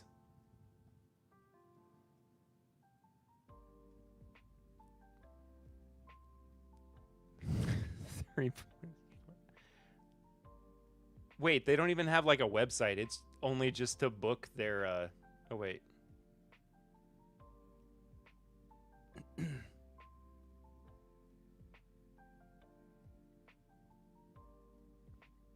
Weird. Oh no, they have stuff you can actually buy. Yeah, the farm. I just couldn't think of Whiskey Thief for whatever reason. God, I love Whiskey Thief. They've got flavored liqueurs. Ooh, I don't like the way these look. Oh no. Oh no. Oh no.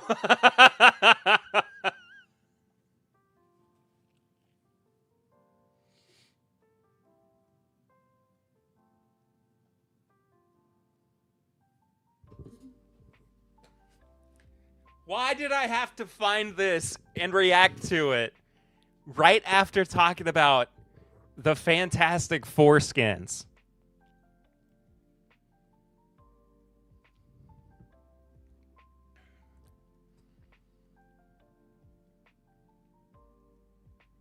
You blame Mash and Drum for selling out of the middle one? Really? Yeah, this one's just called Cream Liqueur, Cookies and Cream. Dog. You can't.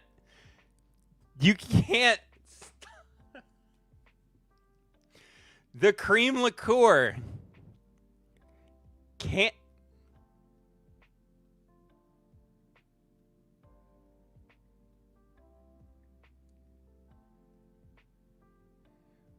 Funny story about the farm. It was the first GT pick. Tried like 35 different barrels that day. Appreciate the DD total blackout. Holy moly. You have to add color to these blends. Felt like college. Oh, that's awesome. You think you've seen Clifton chugging that? Stop. But like all of their liqueurs are the same cream color. They've got like flavored apple or like flavored moonshine that looks like whiskey, but you can't do this. What are you doing? Nobody looks at this and goes, yeah, that's bubblegum. Skim milk.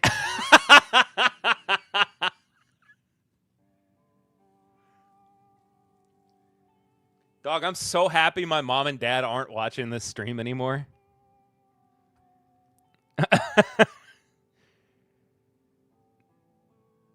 How old was the 5th of July pick? It was straight, at least. They're great.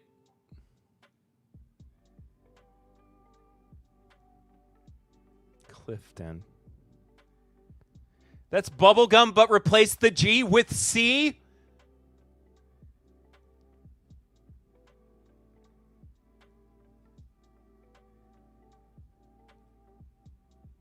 Served warm? Y'all some degenerates. What has happened to my chat? What has happened to my chat? I can't be on this I can't be on that page any longer. Y'all gonna I'm gonna get banned. I'm gonna get banned, man. Wait.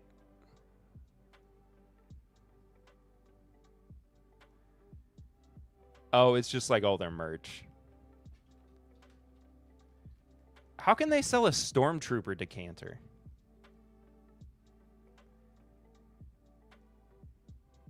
That doesn't make any sense. Anyway. The skins definitely started it. This is an insane night to be. This is one of those, like, you had to be there kind of streams.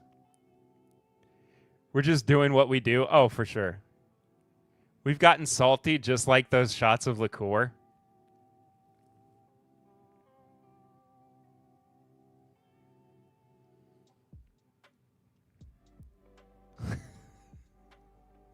Dude, I have barely even talked about this RYE flight. I am so far away from.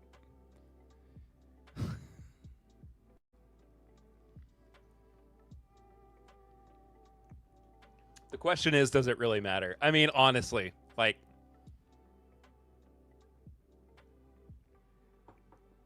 they're all good. RYE's good whiskey. An extra inning. Hooray! Streams have been going long. What was the price on the 15 stars? 140. Wait, price or proof? Wait, why would the proof be 180? The proof.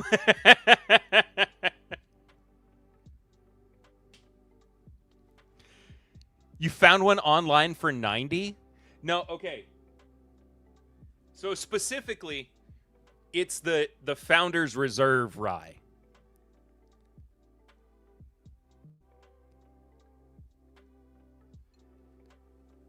Was I drinking Everclear? When? Oh, the 180 joke. Yeah. I could drink some. No, I can't. I got to go to the gym in the morning. I skipped this morning. I was about to say I could drink some. Steady as she goes.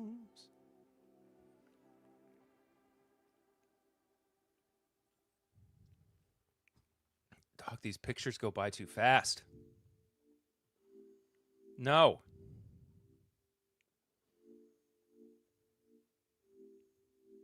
Their barrels are getting younger. Which I guess is what happens, you know. What was I even saying? I started the RC and I drank it and I kind of talked about it. I don't know. These jokes are sometimes hard to slip in. Your comment got blocked. Guess the dick joke didn't land. Was there a dick? I didn't even see it. Again, I'm gonna like. People say worse things.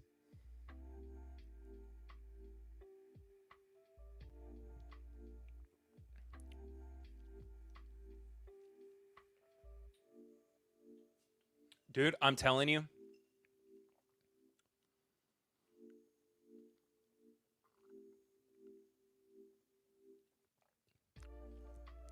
This is unbelievable RYE whiskey.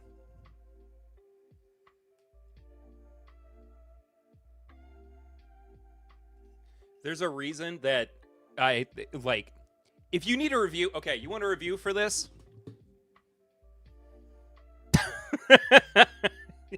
Here's my review. I have a third of this bottle left.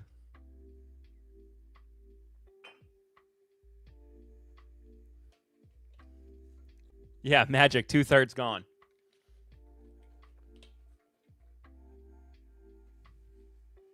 One of the best RYEs I've had had all year. I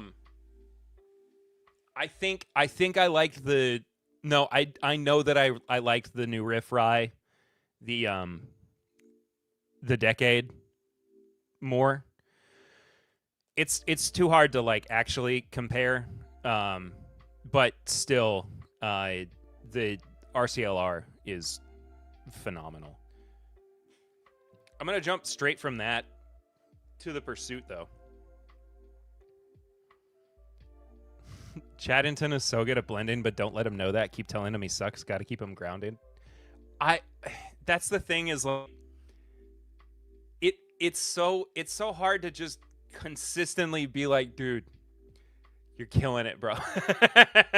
Like, I just want to constantly be like, man, you have just put out like banger after banger after banger, because he really has. Like, I haven't had a batch of any of the limited releases where I have been disappointed or, you know, had like an issue with them, especially lately. I think they've all just been hitters. I think he's found his groove. I think he knows exactly what he's looking for with his batches, and I think he's just he won't release it, or will add until it hits. Yeah, I mean, he's being much more judicious with his time with it.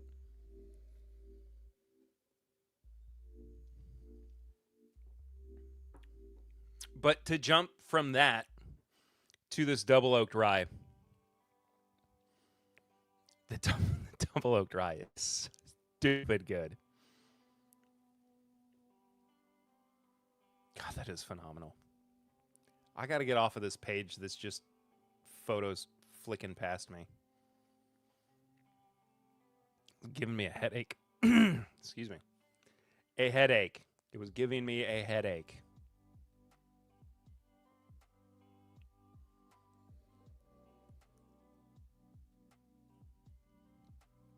You know, I think the Willet might be my least favorite tonight. In all honesty.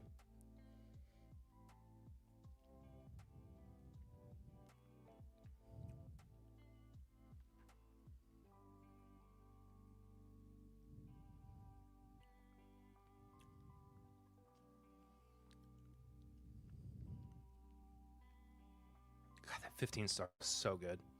Even at 95 proof. I don't know how much of like the 14-year-old barrels are actually in there, but they are fighting a hard fight. I mean, they are doing a lot of work in the blend. Man, just a very well balanced, extremely well rounded rye whiskey.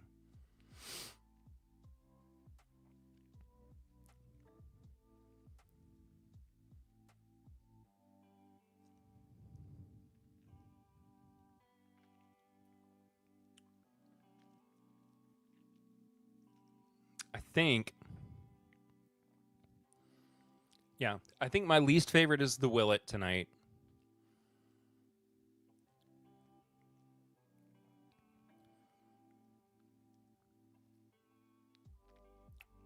I think from here on out, it's like a race to the finish, just because everything is it's so good. It's just like the Willet is kind of an outlier, and I think a lot of that has to do with how young it is, more than anything.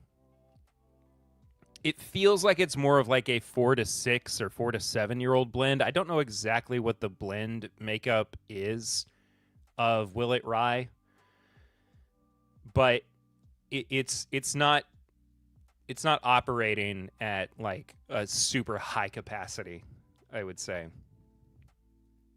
But everything else is like across the board really hitting for me.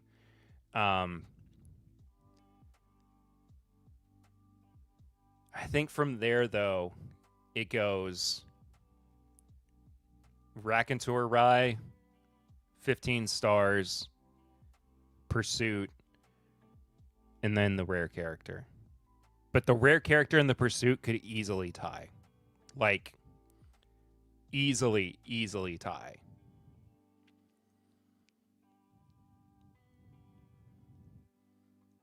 That being said, though, I mean, like, there's just, it's just doing a little bit more for me.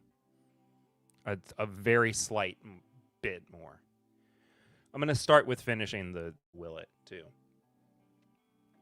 So, when that week that Lucy and the girls were gone, and I streamed for I streamed for like 4 hours on Twitch playing Metroid Dread. Will it so abrasive sometimes? I agree, and it's just kind of it's just kind of feeling that way right now.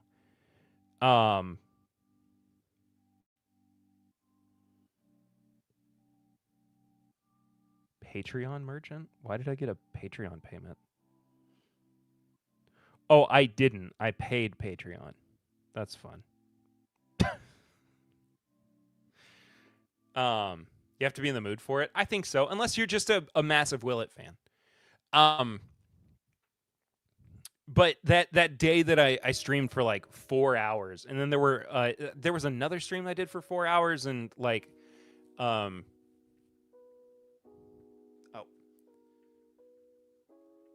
I saw that reverse Uno card by Patreon. Yeah, I got bummed for a second. But I just I had so many streams that week, aside from the one that I would have normally done on that Thursday, where I felt so bad. But I just did so many longer than normal streams that now a 2-hour stream feels like nothing. If I could, I would just switch over to playing video games for another 2 hours. I don't even feel winded by this. And there were days, of years past where I was 30 minutes to an hour. I don't know how I do this. I'm just so tired. Do it then? I can't. That's the unfortunate reality. Or fortunate for me, because I do love being a parent, but I have kids.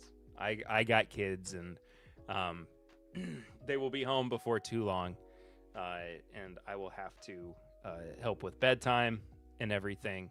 But how much is the Raconteur RYE? That is a good question, because I do not know. I mean, I'm not done yet.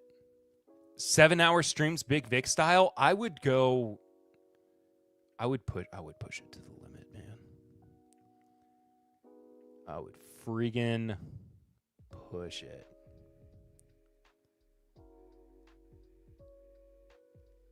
Well, that just goes to Jay's page. Why? 130.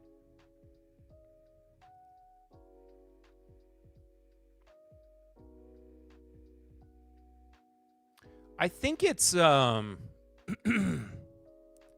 think it's sold out everywhere, though.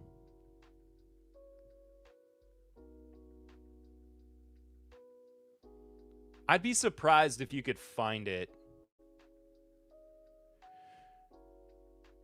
Is it MGP? This one is not. This one is a Kentucky blend. I don't even know if they went into detail on what was actually in here.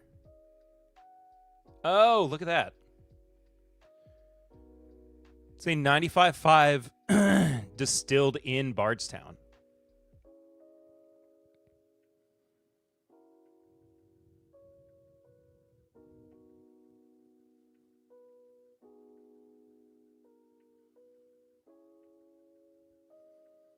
But they had, I'm pretty sure they had used MGP prior. This 95.5 is probably Bardstown Bourbon Company, though.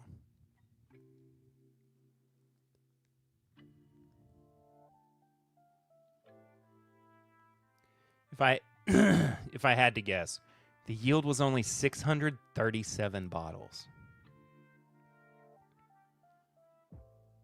That's crazy. Honestly, for 637 bottles and 120 or 130, that is an incredible price. Yeah, no no foreskin. All killer, no filler, man. Or all wait.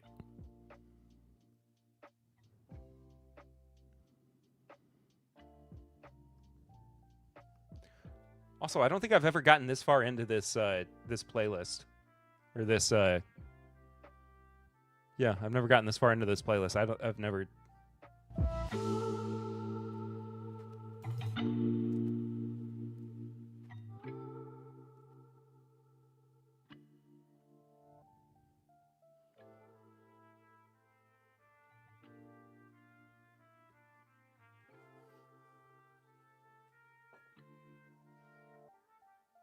better aerodynamics, yeah. I'm gonna be swim.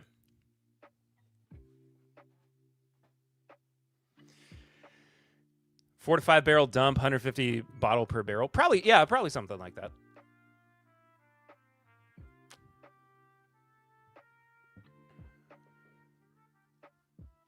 I have loved every batch of Raconteur Rye. They've all been unique. They have all been just exceptional. And Ms. Kiss really did something unique with this finish. Why am I losing my voice?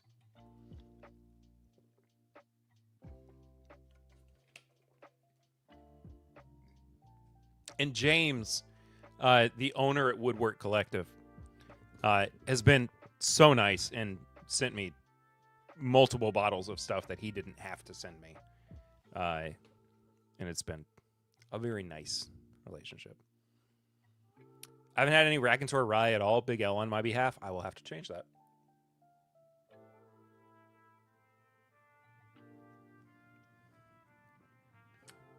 Why did I do that? I should have just blended everything.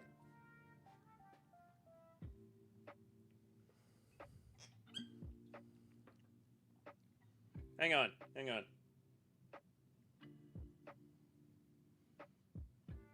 That's about right. Have to take a tiny sip.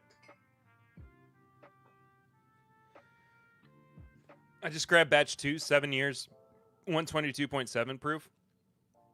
Batch 2 was incredible.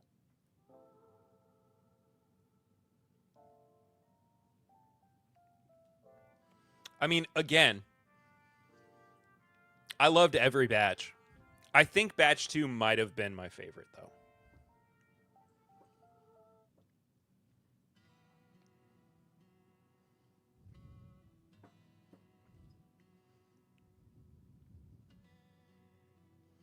All right.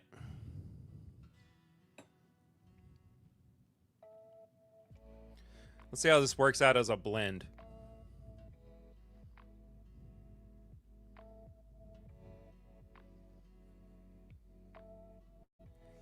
Yo, okay. I mean, just kind of blindly putting all 5 of them together. It's not bad.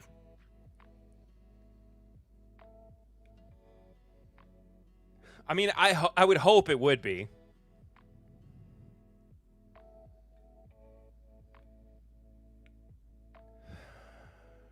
But even still, sometimes you have those, just kind of like on-the-fly blends that are completely atrocious. Hang on.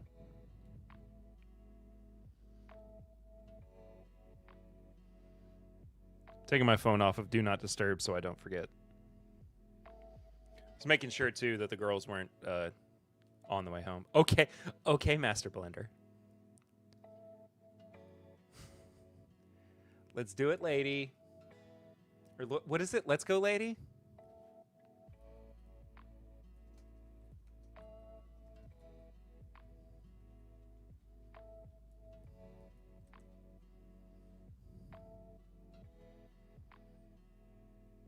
Do it, lady. Yeah, here it is. Do it, lady.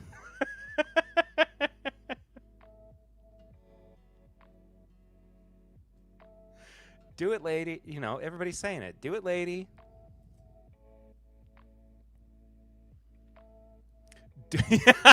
Do not disturb to do not disturb.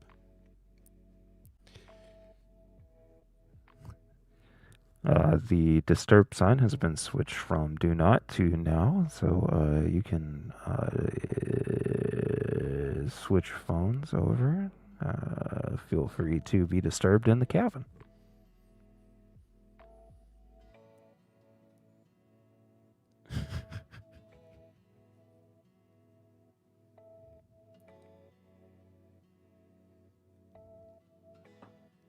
Does anybody know what I'm talking about when I say do it, lady? Please.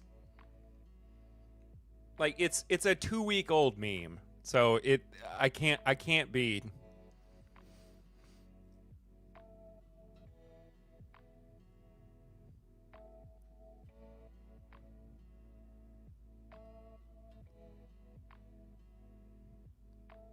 Not even a little bit? Are you serious?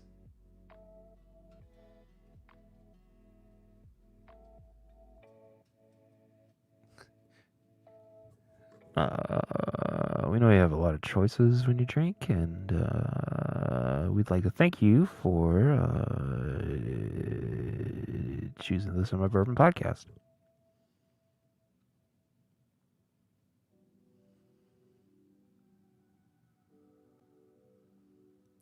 Hang on. Okay, so this meme just wait, how am I not logged into?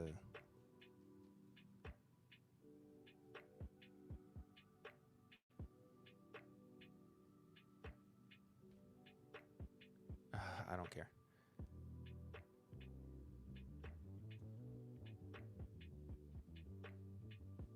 Hang on, I gotta pause the music.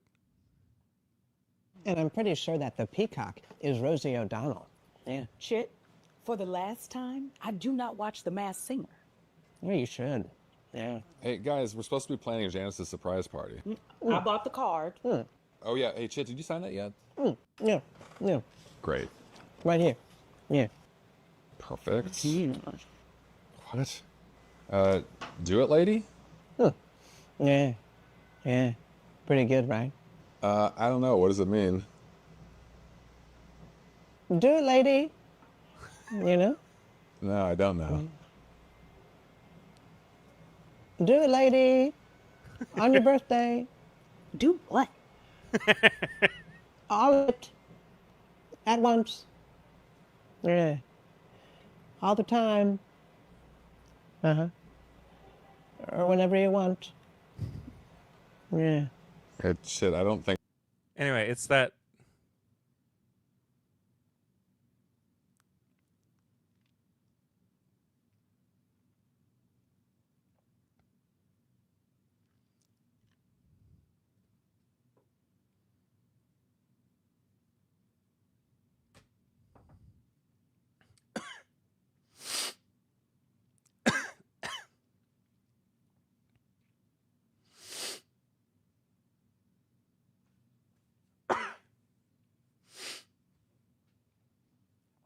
Is that?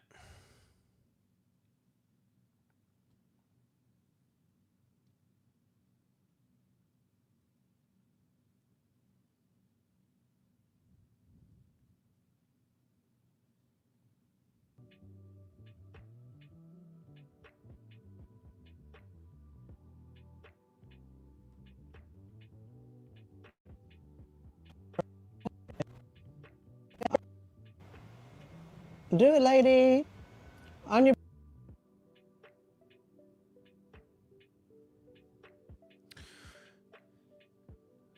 Folks, it's been a lot of fun hanging out with you. Thanks for watching. I'll just...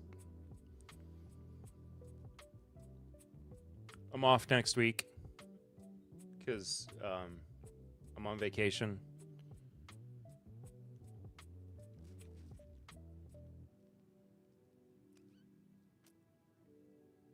Thanks for being here. Hey, Zopher, thanks for swinging. Thanks for swinging by, brother. I love you guys. Sincerely, this has been a really fun stream. I've just had a lot of fun. You guys are the best. I hope you all have a great week. Great couple of weeks. Stay safe out there. Also, no new episode of the podcast next week. Keep that in mind, please. Yeah, just in time.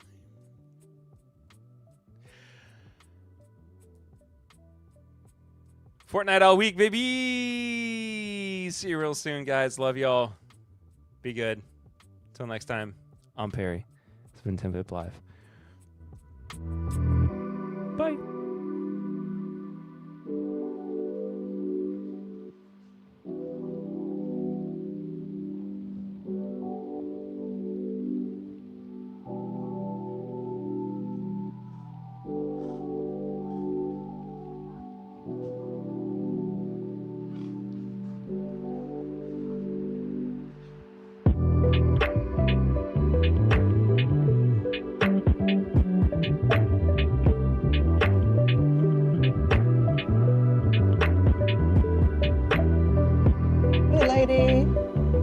birthday. Do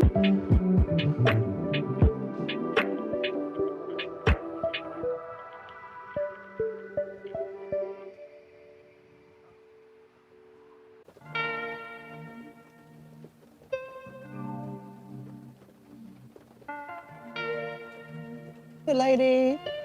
On your birthday. Do it, lady. On your birthday. Do it, lady. On your birthday.